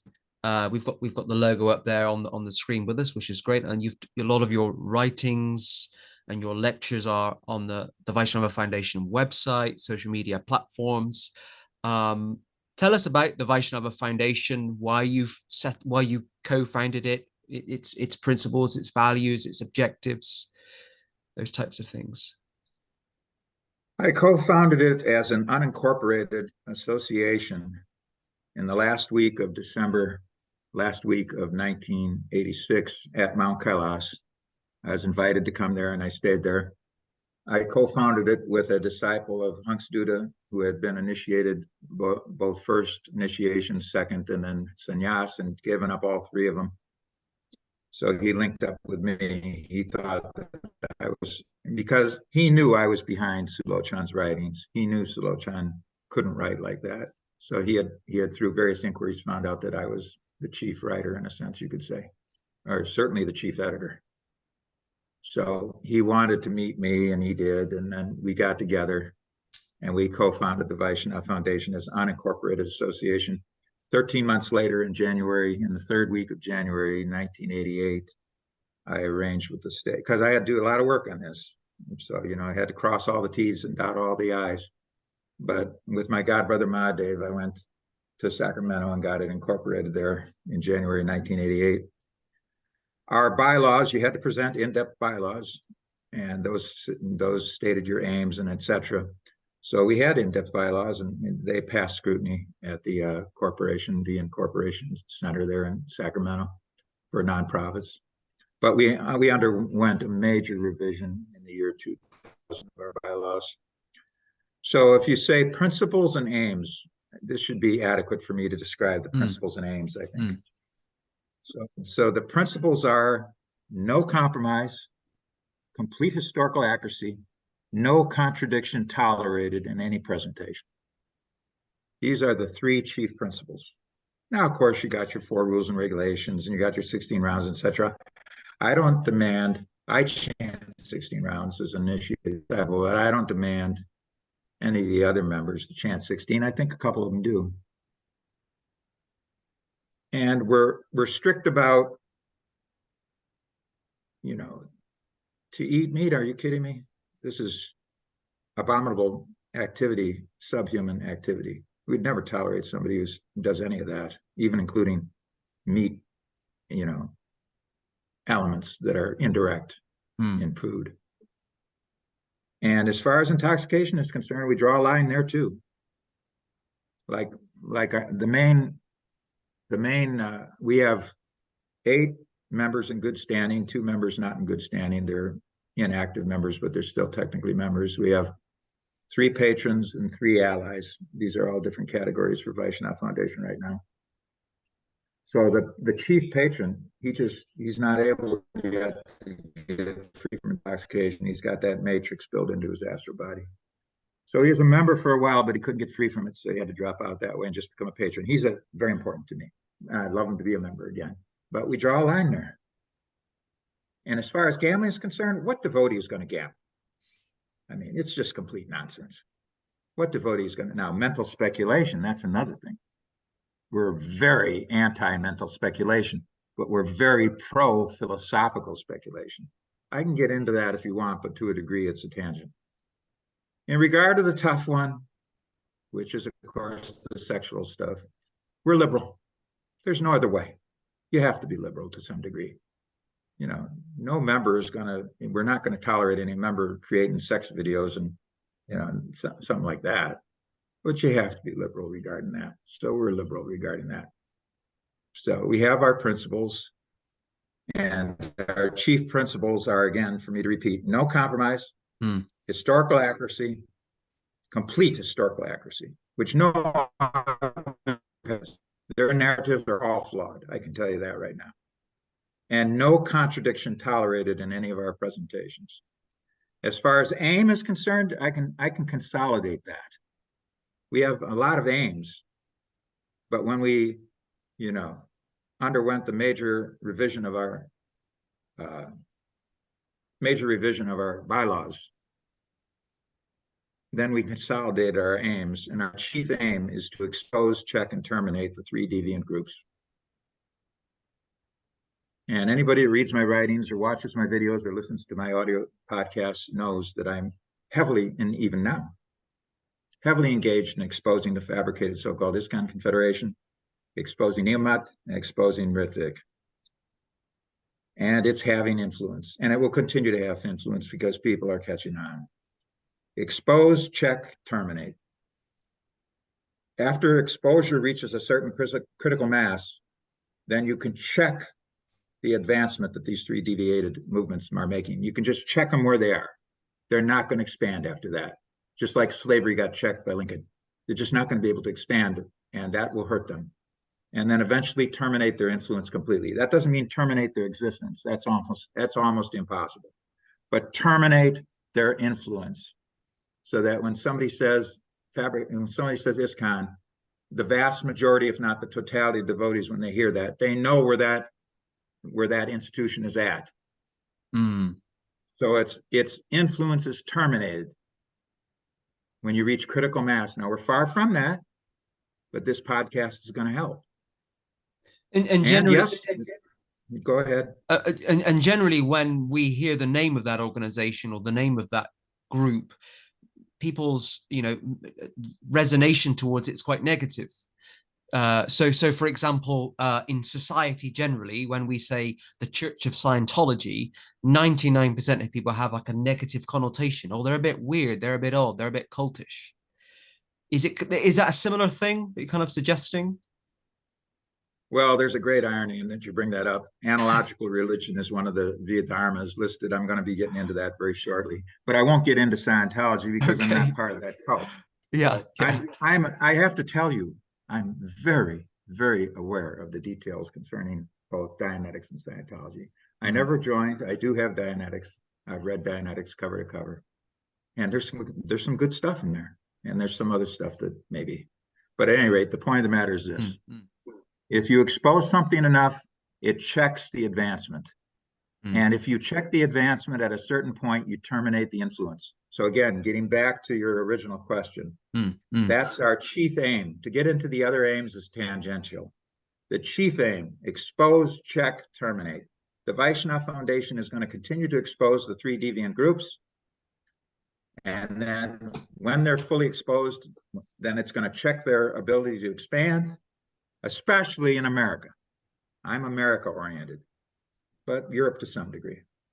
And then when the checking is completely, when it's complete, when it's totally effective, it will terminate the influence of these, which will allow the golden age to eventually emerge again. Because the golden age is under the roof of these 3 deviant groups.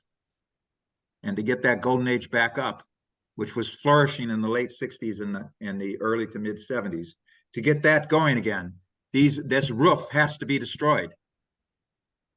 It has to be destroyed. So expose, check, terminate is our aim. And would you say, particularly, you've talked about the late 60s and early 70s, would you say that that was the golden age of when Srila Prabhupada was physically present? Because other devotees have also, to me personally, talked about that period of time as well, that it was something very special about it because Prabhupada was present. ISKCON, how we understand the term ISKCON at the time, was smaller, it was more personable, people knew each other more, it wasn't this big confederation thing. It was more pure and it was more honest. The 9 qualities of a Brahmin in 18th chapter of Bhagavad Gita, one of those qualities is called Arjavam, honesty. A synonym for honesty is sincerity. Now, were there deviations? Well, there's that one I've already talked about, right? That centralization scheme in 72. Kirtananda himself and Hayagriva did a major deviation in the late 60s. But rather than get into that, the point of the matter is that the overwhelming majority of devotees were in the fire. They were in the fire. They were sincere. They were serious. They were knowledgeable. They were trying for perfection. Siddha. They believed in the perfectibility of man.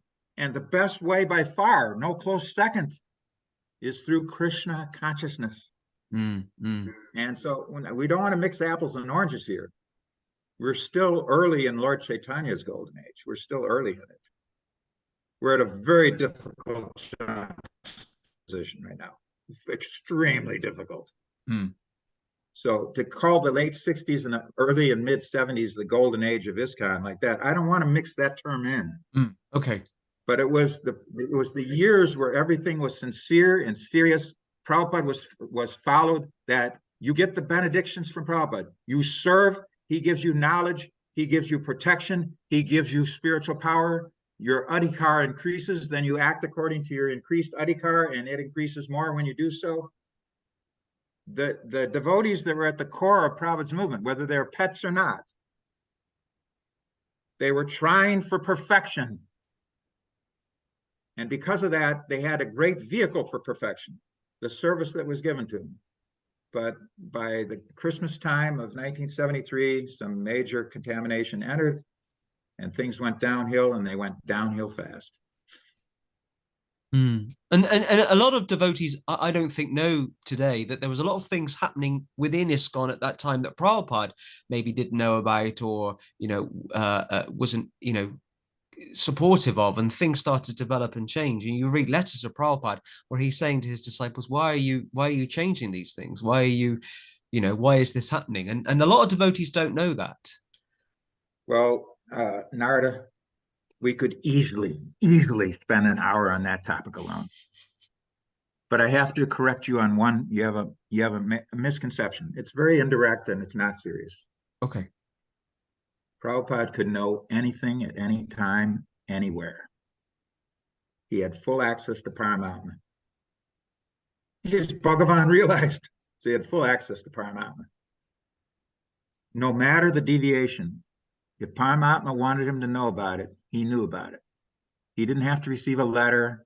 He didn't have to receive a telegram. He didn't have to receive a phone call. He didn't have to receive a devotee who was burnt, fried, and deep fried coming and saying, Prabhupada, they're doing this in this temple. How he handled his movement through his governing body commissioners who failed him. How he handled his movement was how a Shaktivesh avatar, Uttama Adhikari, Bhagavan realized devotee with all 23 mystic powers can handle a movement. So if he knew some really bad stuff was happening in a temple, he's not going to get on the phone and call and say, why are you allowing this to go on? It doesn't work like that. Do you see it? Yeah. Yeah.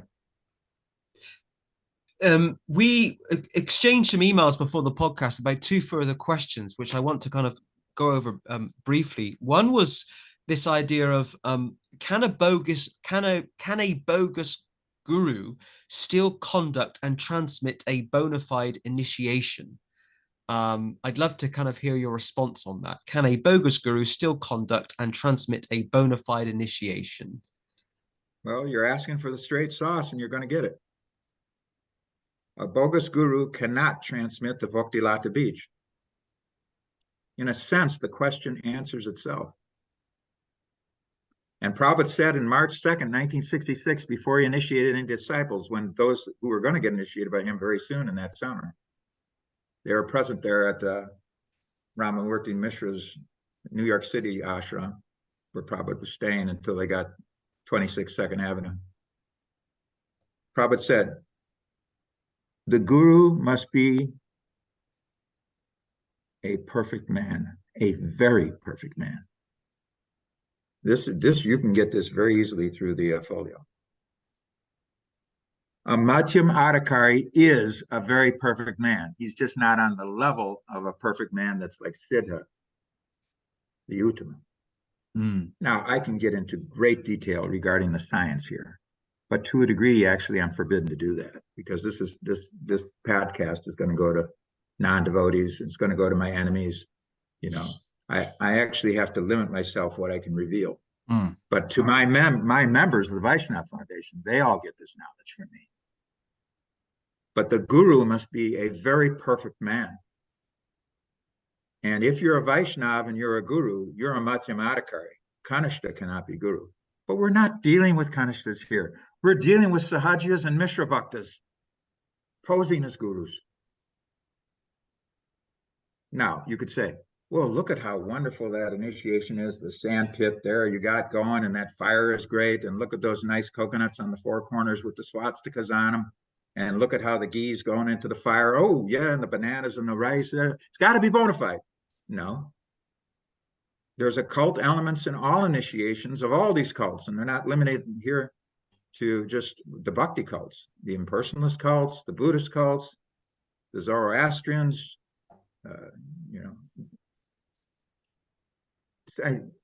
so many. They all have initiation ceremonies. A bij gets transmitted in an initiation ceremony. The issue is we want the Bhakti Lata Bij because that's the only one that you can develop so that you can go back to the spiritual world. And a bogus guru, in this case, we could clarify and say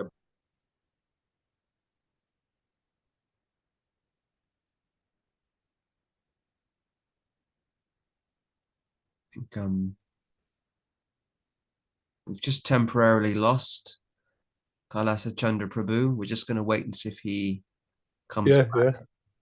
Yeah, just a second. Just a second. I think we've had a great connection for an hour and a half, which is fantastic. I will call him on the phone and let me see. Okay.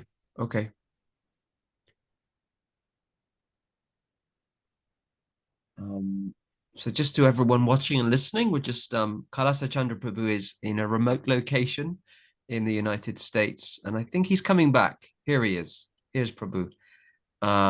Okay, we lost you for a moment. A moment could be 24 minutes or 2 minutes. It was about 35 seconds, I feel, that we managed an hour and a half without losing you. So that was quite remarkable. Yeah, the Maya, I told you the Maya was going to come in. For 35 seconds, I'm happy with that. I'll Yeah, take that if we it can was so limit it small. to. It was so small. It was so small. I said one thing. It was absolutely fine. So we were just talking about initiations and yeah, it was just good to kind of get your view on kind of, you know, bogus gurus and bona fide initiations, and you were talking about different examples of initiation ceremonies and things. All So right, so I think I know where we broke off, and I yeah, realized yeah, why the Maya was in there. So I'll go back to that. Hopefully, yeah. so Please you go have ahead. then what? So you have then what seems to be a Vaishnava Foundation, or not Vaishnava Foundation. We don't do that, but Vaishnav in one of these temples. I'll include neo-Muttonists. I'll include Ritvik in this, but basically ISKCON, so-called ISKCON, quotation marks on each side of the acronym. So you got the sand pit, and you got the 4 coconuts on the 4 corners, and you got nice swastikas on all the coconuts, and you got the fire burning nicely, and the guy who's conducting it, giving the initiation, he's pouring the ghee into the fire, and the deities are open, and the new initiates are throwing in their bananas and rice, and oh, it's got to be bona fide. It must be a bona fide initiation. It's an initiation, is what it is. It's a well-produced ceremony, colorful, and beejas are being transmitted. But if that guru is bogus, the Bhakti Lata beej is not being transmitted. What's being transmitted from that guru, and also he's not taking the Sanchita Karma. That's another thing, but that's right now, that's a side trip. But he's transmitting his beej that he represents, his power, his influence, his way. Mm. He's transmitting that, and then in many cases, but not all of them, he's transmitting the ISKCON beej.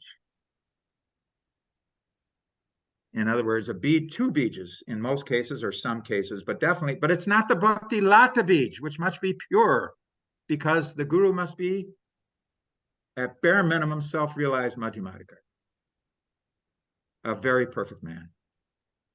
And they aren't, because the fabricated so-called ISKCON Confederation is a well-decorated house built on sand, and that sand is deception right from the gate. And it's not gone away. It's transitive. It's gone on and on year after year. You have to return to square one, as probably some of you know. One of my websites is called returntosquare1.com. We have to return to square one to get all of this crap out of the Gundicha Mandir. Now, in regard to the beeches, if that disciple gets the ISKCON beej, then he becomes an institutional. Like, then he becomes a big worshiper of the GBC. Oh yeah, GBC is I put all my energy on the GBC. GBC is the gateway to the spiritual world. GBC is a gateway possibly to hell. But wherever it is, it's not a gateway to the spiritual world. It's vitiated GBC. It's been deviated since the spring of 1978. So you have so many institutional gurus in the fabricated so-called ISKCON. And the title of my book that I produced in 2009, still readily available on Amazon. You can write it down, the title, if you want. Beyond Institutional Gurus, Initiations, and Party Men. The guru is the all in all for the disciple. There would have been nothing wrong if 11 men actually were Uttamadhikaris in 1978, and they didn't, and they wouldn't have divided the world into 11 zones, and they could have taken all that worship that they took, as long as the temple president believed in them. In other words, if some temple president didn't believe in one of the gurus, then that guru should say, fine, I'll go to other temples. But as long as a temple president believed in the guru, that you're Uttama, then allowing that guru to take Uttama worship in the temple, what's wrong with that? Nothing wrong. But the fact is, they're all Sahajis. They're all imitating perfection when they are far from it. And the track record proves that beyond doubt. Any historical accuracy proves that beyond doubt. Even my greatest enemies, and you mentioned one of them earlier, they all agree the whole thing was bogus. Everybody sees that now. And a genuine guru, even as a madhyam, takes the Sanchita Karma from the initiated disciple. A bogus guru does not. And then the Ritviks, they have the guru who's no longer physically manifest. You must be physically manifest to take that Sanchita Karma. A guru is no longer physically manifest, even if he's a mukta jiva, which certainly Prabhupada is a mukta jiva, no doubt about that. You have to be physically manifest to take that sanchita karma from the disciple. That's one of the big benefits. If you get initiated by a bona fide guru, you're going to have to surrender. You're going to have to serve him in so many ways that are tough, but you get the big benefit. You get that huge monkey off your back of the sanchita karma for future karma and future lifetimes. He takes all of that and he burns it. That's why he needs to be at least madhyam, because madhyam also is a very perfect man. There's stages after that that are important to understand. But the dumbing down of madhyam is one of the great travesties that has gone on since Prabhupada's movement deviated in the spring of 1978. A madhyam is a very, very great man, very special. And as far as Westerners concerned, a madhyam is a rare man. These unauthorized initiations by the three chief deviant groups, namely so-called ISKCON, Ritvik, and Niyamat, this is created, as I said before, a major roof. The golden age is tamped down, and it can't get past this roof until we do what needs to be done to get the golden age back flourishing again, like it was in the late 60s, early and mid 70s, until that contamination hit in late 1973. Does this answer your question? It does, Prabhu. Thank you. Can I just ask also a question about the Vaishnava Foundation, and if you're able to answer this in terms of initiation? Does initiation happen in the Vaishnava Foundation? Well, here's what I say to the members. They're all good with this. I have been approached to initiate. I have been approached on occasion, not just recently, but even in the 80s. I've never done it. I've never done it because I've never gotten the order. You remember in that very important, where all the GBCs showed up in late May of 1977 at Krishna Balaram there in Prabhupada's quarters. But by my order. You have to get the order. And then if somebody says, well, Prabhupada's no longer physically manifest, how can you get the order? You're an atheist if you say that. You can certainly get the order. I would say it's a very high probability, if not a certainty, that you've had Prabhupada dreams. Everybody's had Prabhupada dreams. Prabhupada's a mukta jiva. Prabhupada can be there for you at the time of death. You should hope that he's there for you at the time of death. He can help deliver you at the time of death. But unless he gives his disciple the order to initiate, even if the disciple is a madhyam, you can't do it on your own. You got to get the order. So what I say to the members of the Vaishnava Foundation, if I get the order, I shall let all you know. Some of them will take it up, but I'm very strict about it if I get the order. Because they have to come here and they have to be tested for 6 months if I get the order. Am I expecting to get the order? Frankly, I'm not. Do I want to get the order? Frankly, I don't. But if I do get the order, then I have to. Then I have to initiate disciples if I get the order, but I don't get it. I haven't gotten it so far. So what we say is this. We say, worship Prabhupada. Make him your Shiksha Guru, because that's what you're eligible to have with him. Do not make him your Diksha Guru like the Ritviks. Don't do that. That's a concoction. That's a wrong school. That's completely anti-Vedic and anti-Vaishnava. Center yourself on his divine grace, Srila Prabhupada. Serve him the best you can. Offer your food to him in Panchatattva, etc., etc., etc. Accept him as Shiksha Guru. Accept that he knows you, that he's protecting you to the degree that you're surrendered to him. But don't lay it on him that he's your Diksha Guru. He didn't give you your name. He didn't perform the fire sacrifice or have somebody perform it on his behalf while he was physically manifest. He didn't take your sanchita karma. For now, I'm not in that category because I got initiated. I got both initiations, 1972 and 1974. So I'm lucky in that way. But the Vaishnava Foundation is not into the initiation fetish. Because you know what? You know what the through line is in all these deviant cults? It's the initiation fetish. They hook everybody on the initiation fetish. But they have completely contradictory ways, completely contradictory views of how Prabhupada is involved. For example, Niyamat, Prabhupada's just a side note. Yeah, my Guru Maharaj was A.C. Bhaktivedanta Swami Prabhupada. Now let's go on. Ritvik, the complete concoction. At any rate, I think you're going to have a question about Ritvik, so I'll let that go for now. Mm, mm. Okay, so let's kind of talk about the Ritvik concept if we can. One of I listened to your podcasts, by the way, and I have looked at your websites, and I've read some of your work, which is all very inspiring. As well as continuing to speak out against ISKCON, you're also a very strong critic of the Ritvik concept. I guess for those listeners or viewers who don't know what the Ritvik concept is, could you explain what it is very briefly and why you are so opposed to it? Yeah, well, we can group it under what's called Ritvikvad, meaning the philosophy of Ritvik. And the philosophy of Ritvik centers on one thing, and then there's many other things connected to it, which has produced different groups fighting one another because they all differ on these subpoints. But on the chief point, they agree. And it's wrong. The chief point is an apasiddhanta. The chief point of Ritvik is that Prabhupada, the last Uttamadhikari, they even go further than that, some of the Ritviks. They say last guru. One of the fanatics says Prabhupada, the initiating guru for the next 800 million years. One of them, and that's an initiative Prabhupada that said that. That's called ultra fanatic Ritvik, hard Ritvik.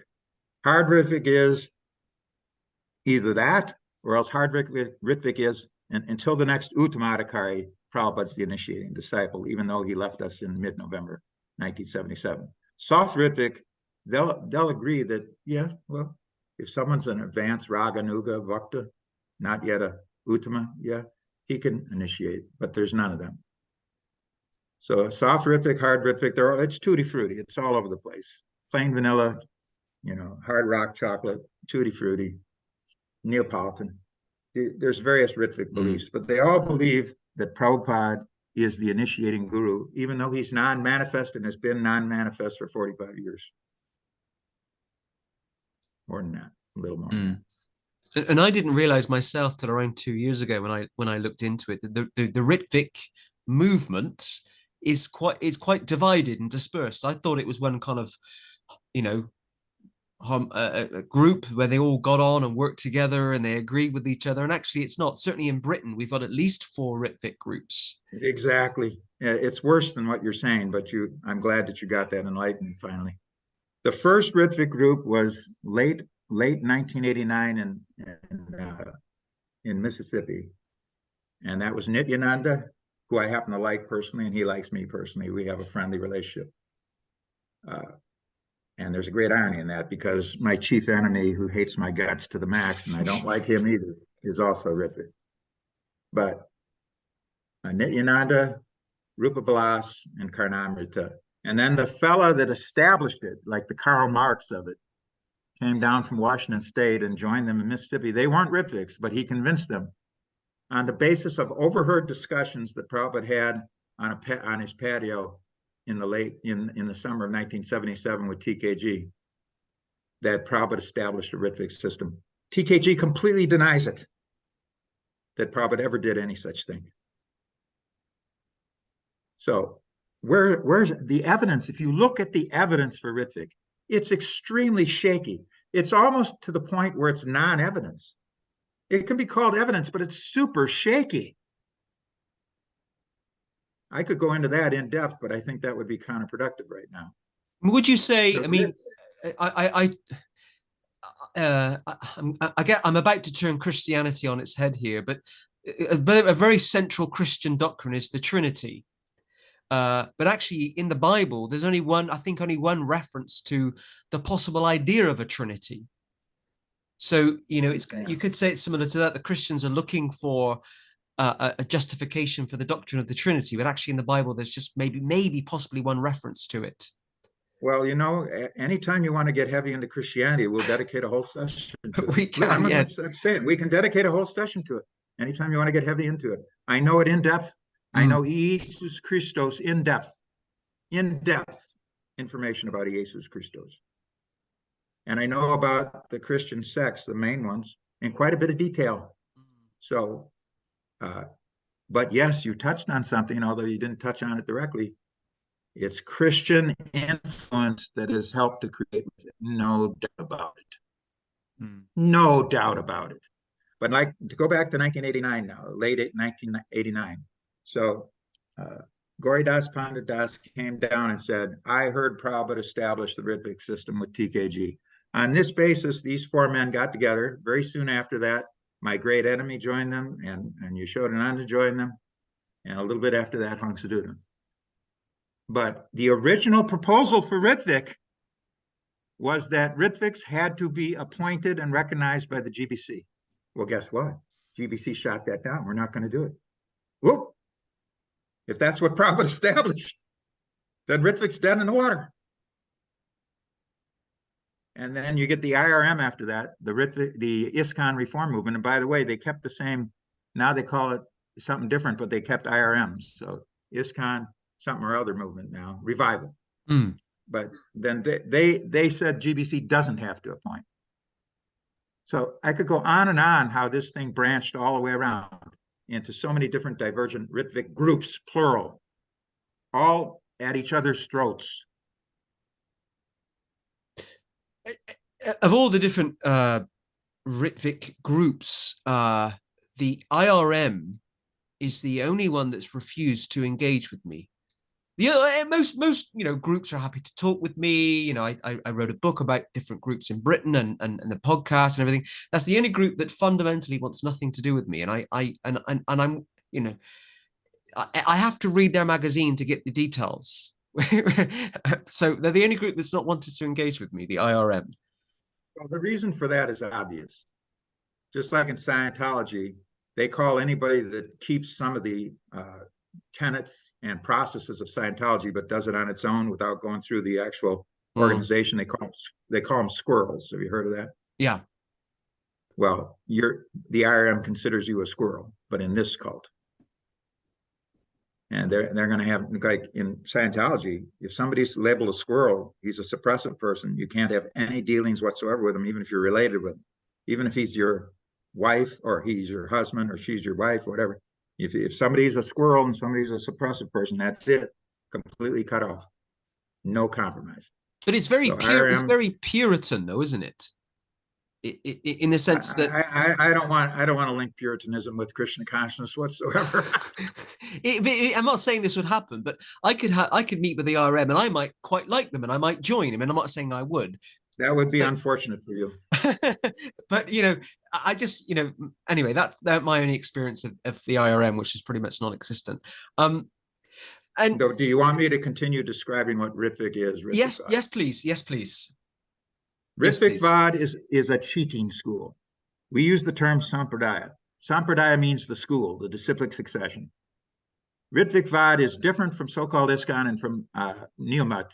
Ritvik Vad is different from those two because Ritvik Vad is a cheating school. It's a wrong school. It's a Chaladharma. It's dead from the gate. It's dead wrong from its very premise. Whereas the others are false schools. They're imitation. They're semblances. They have a lot of things that are right. For example, on the whole, I don't like saying this, but on the whole, ISKCON's philosophy is good. It's their processes that are saturated in deception that's the problem, not their philosophy. Neomat's got one major Upasiddhanta, so you can't say their philosophy is good. They're Gaudiya. But as far as Ritvik is concerned, shaky evidence, to the point it's hardly any evidence at all. But in order to change how the Vaishnava disciplic succession works and carries out its mission on the Earth planet, this lonely outpost we call Earth, which still has a golden age to go of 9,500 years. In order to change the process, you would need not shaky evidence.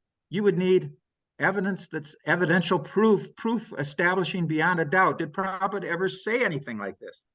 Did he establish it beyond a doubt? He could have done so in 1 or 2 sentences to make such a colossal change. But I'll take it further. No guru could ever do this. No guru could ever say, I'm the final guru. The evidence provided by any of the Ritvik groups is light years short of constituting proof. It's an unauthorized shortcut. It's an Uppa Sampradaya. Uppa means against. fabricated so-called ISKCON Movement are also Upasampradayas, but they function differently than this Upasampradaya. It's Neo-Kartabhaja Sahajya. We have Bhaktivinoda Thakur giving the list of the 13 Sahajya groups. And one of them is called Kartabhaja. And in the Kartabhaja line, when that guru who had his disciples and his wife was worshipped like him, and then when he died, she wanted to keep all those disciples. So she told all of them that he's the last guru. He's dead now, but he can continue our line by initiating. This was done in Bengal, of course, which is the headquarters of Sahajism. So Ritvik is Neo-Kartabhaja. In other words, it's not exactly the same as the Kartabhajas, but it's the same principle, the same unauthorized principle. It's based on the wrong belief that initiations must go on. But Bhagavad Gita, chapter 4, text 2 says they must not go on. Remember how advanced all the devotees and warriors and Brahmins were at the time of Lord Krishna over 5,100 years ago? Yet Krishna said to Arjuna, this line has now died. Now I'm giving a message that is very unpalatable, but I'm letting everybody know that Prabhupada's branch of the Hare Krishna movement is on the verge of nashta, which is in that Sanskrit Bhagavad Gita, chapter 4, text 2. Scattering, being lost. A non-manifest guru cannot initiate disciples. Only a manifest guru can do so because he takes the sanchita karma as part of the package, part of the deal, part of the contract. Ritvik is simply replacing one deviation with its own. Ritvik acharyas are gurus through the back door. Ritvik ended on November 15th, 1977. But again, the through line in all three of these deviated groups is we give you initiation. But do they recognize each other's initiations? Of course they don't. You think any of the Neo-Mat gurus are allowed in ISKCON to come up and do the worship on their altars? You think a Ritvik initiated Brahmin will be allowed in ISKCON to come up and do the worship on the altar? They don't recognize each other's initiations. We are in a fierce internecine warfare situation, and it's been the case since the late 70s. New devotees, let me repeat this, and this is what the Vaishnava Foundation stands for. New devotees can accomplish the real thing in a bona fide way by accepting Prabhupada as Mukta Jiva Shiksha Guru. Please be there for me at the time of my death. Please help me make that transition. Please help me escape those Yamadutas coming for me. If you want me to go more in depth in Ritvik, I'm clearly able to do so, but does this help you? This is very helpful, and this is very helpful. I'm just kind of digesting all the information that you're providing, and I had a question, but you've kind of answered it. I was going to ask about the July the 9th, 1977 letter in reference to the period of time that order lasted, and you've just mentioned November the 15th, because that's kind of one response to the Ritvik concept, isn't it? Is that actually Prabhupada, obviously that letter was his order, but it was for a temporary period of time, not forever. Ritviks can only be while the guru is physically manifest. You can't concoct a new way. And Prabhupada never said that Ritvik can continue. He could have said that. He wouldn't, because it's apasiddhata. But he could have said it. And if he said it, then the Ritviks would have a strong weapon, wouldn't they? But they don't. You look at all their arguments. It's all based on indirect, weak interpretation, misinterpretation, malinterpretation of so-called evidence. Prabhu, can we now talk very briefly about the World Vaishnava Association? Certainly. Can you perhaps maybe talk a bit about what it is and explain the difference between ISKCON and the WVA, in case anyone's unaware? Yes, for this, I made a slight reference previously in our podcast, but I wish to go back to this. Srimad Bhagavatam, Canto 7, Chapter 15, Text 12. I recommend every devotee to get the folio or get the book and read Canto 7, Chapter 15, Text 12. Because it's the description of the 5 Vidharmas, VI Dharma. which means negative dharma, which means unauthorized dharma. Now, there's a great irony here, but all three of these deviant groups, fabricated, so-called ISKCON, there's more deviant groups than those three, but they don't have the influence. These three are well known, and they have a lot more influence, and we're going to terminate that influence in due course of time. But fabricated, so-called ISKCON Confederation, definitely influenced heavily by Swami B.R. Sridhar. I've read those transcripts. Boy, he was piling on the bad advice, and they bought it hook, line, and sinker. Neo-Mutt's directly Gaudiya Mutt. In other words, when Neo-Mutt broke off, and I know the history on that, but I'm not going to get into it, but when it broke off, and this is well before WVA was formed, but when Neo-Mutt broke off, it broke off by saying that ISKCON had broken off by not staying completely loyal to Swami B.R. Sridhar, which they didn't. There was that major schism in 1982, and it was a huge schism. For the devotees of ISKCON, it was a big downer. I didn't see it like that. I saw it as a great development that they finally got free from that influence. Because these deviations that set up the Zonal Acharya scam, these were all Swami B.R. Sridhar provided the fertile soil for them. So what I'm saying here is the WVA and ISKCON, they're inimical to one another. No doubt about it. Nobody would dispute that. But at a very deep level, they're one, because they're both under the influence of Gaudiya Mutt in their initial deviations. They're apasa dharmas, like to say. Go back to Bhagavatam 7:15-12. Ritvik is a chaladharma. It's a cheating, wrong school right from the gate. But these, ISKCON and World Vaishnava Association, which, by the way, is basically a group of heavy-duty charismatic wildcard gurus, right? Mm. We all know who they are. We all know who they are. The WVA doesn't have a governing body. It meets once a year in Mathura. All right, so there's some unity there, but the unity basically is you do your thing in your neck of the woods, I'm doing my thing, you do your thing. We have our great website, and we're all going to be able to benefit from anybody we trap in our net. But WVA is a later development. These wild cards, they started already breaking off ISKCON as soon as that schism took place in 82 with Swami B.R. Sridhar. And I know quite a bit of the history of that. But the point is that the relationship between ISKCON and WVA is that the source of each of these two deviant groups, their deviations, all came from the same organization. It's known as Gaudiya Mutt, which Prabhupada directly says in Chaitanya Charitamrita, asara, useless. Now, in many of my articles, my audio podcasts, and my videos, I go into all of that.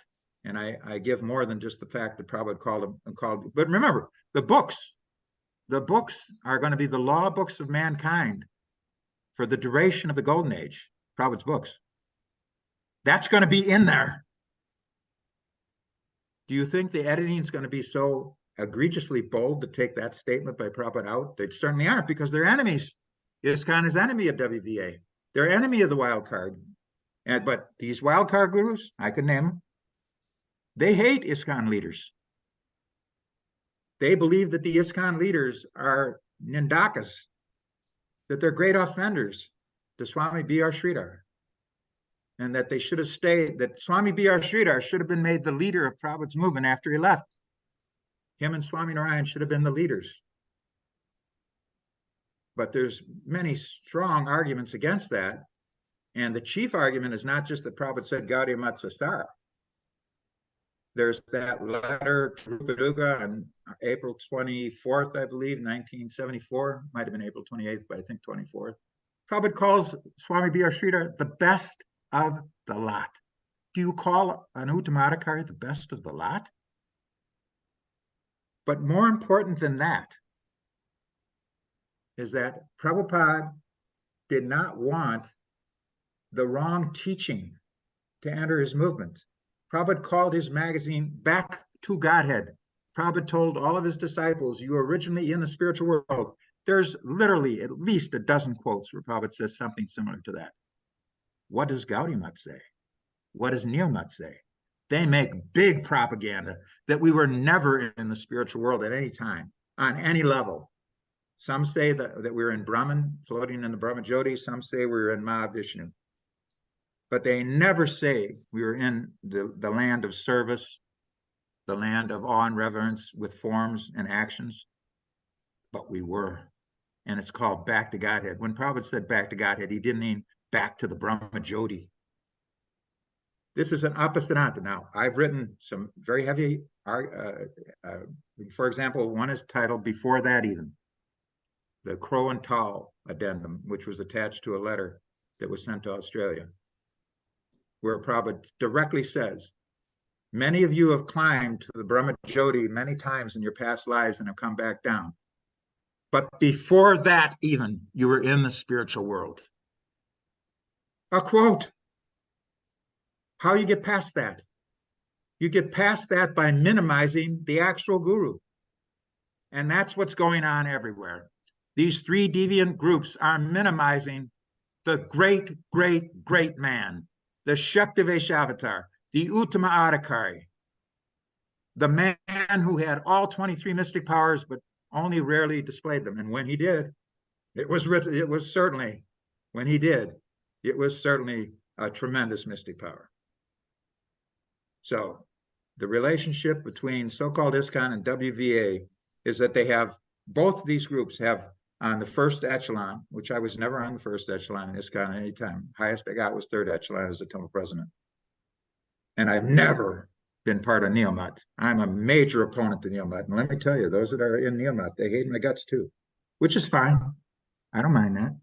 I'm not fond of them at all. I preach against them. And I preach against their founder, as I've done here in this podcast, because it was that bad advice that created this whole ball rolling. And we got to wrap this thing back up. We got to roll it back up and get back to the original teachings, return to square one, the original process, the original teachings. And do you think if we do that some Madhyamadhikaris are eventually going to surface that get the order from Prabhupada? I could say the odds of that happening are extremely high. But you see, it's the initiation fetish, the through line, that they've all created thousands of people now out there who believe they genuinely initiated. But it's built on a foundation of sand. Now, what I'm saying here is you can get past Ritvik quite easily. Getting past the influence of so-called ISKCON or the influence of one of these heavy-duty wild card, they're heavy. These wild cards in Neomat, these are heavy guys. And there's many devotees that couldn't stand up to them. They'll get cracked, because that's what bogus gurus do. They crack those that come. They know how to do that. Now, I could face any of them. I'd crack them. Probably not, but whether I cracked them or not, they wouldn't have any influence on me, I could tell you that. But not everybody can be expected to do that.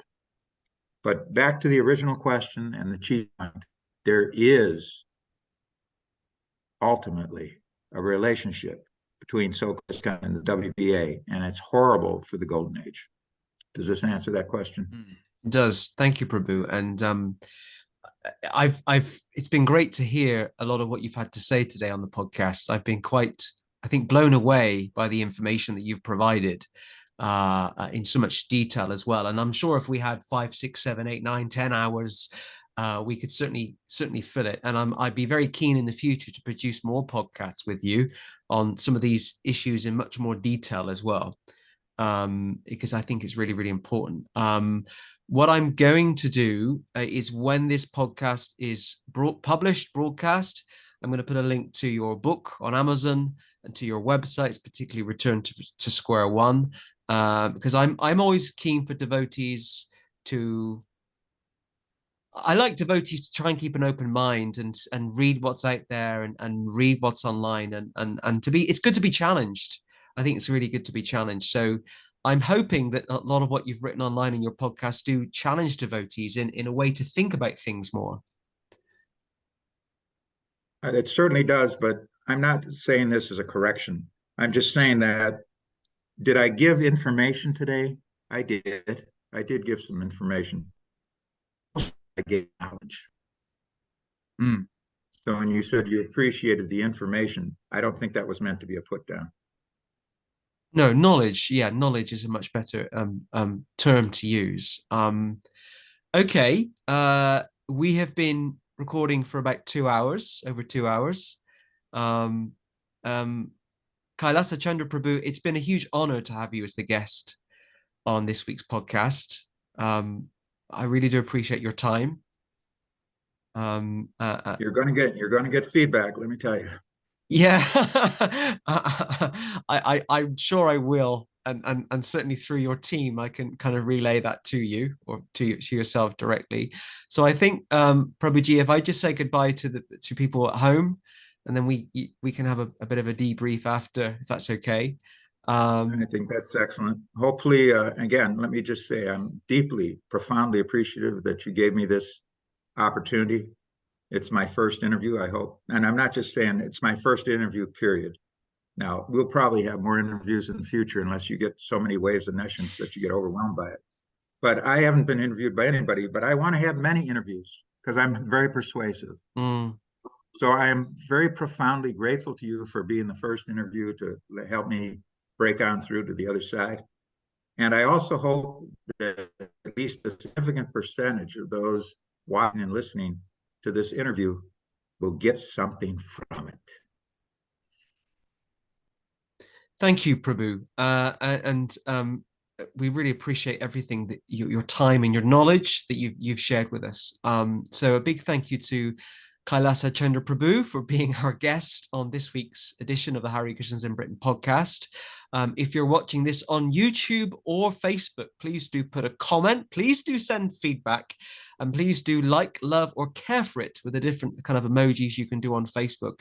And please do share the links with your friends and your family and the different groups and Facebook pages that you're involved with. And if you want to find out more information about the Vaishnava Foundation, there will be links to the websites and YouTube channel with this broadcast. So thank you to you all for tuning in, and we'll see you all soon. Thank you. Hare Krishna.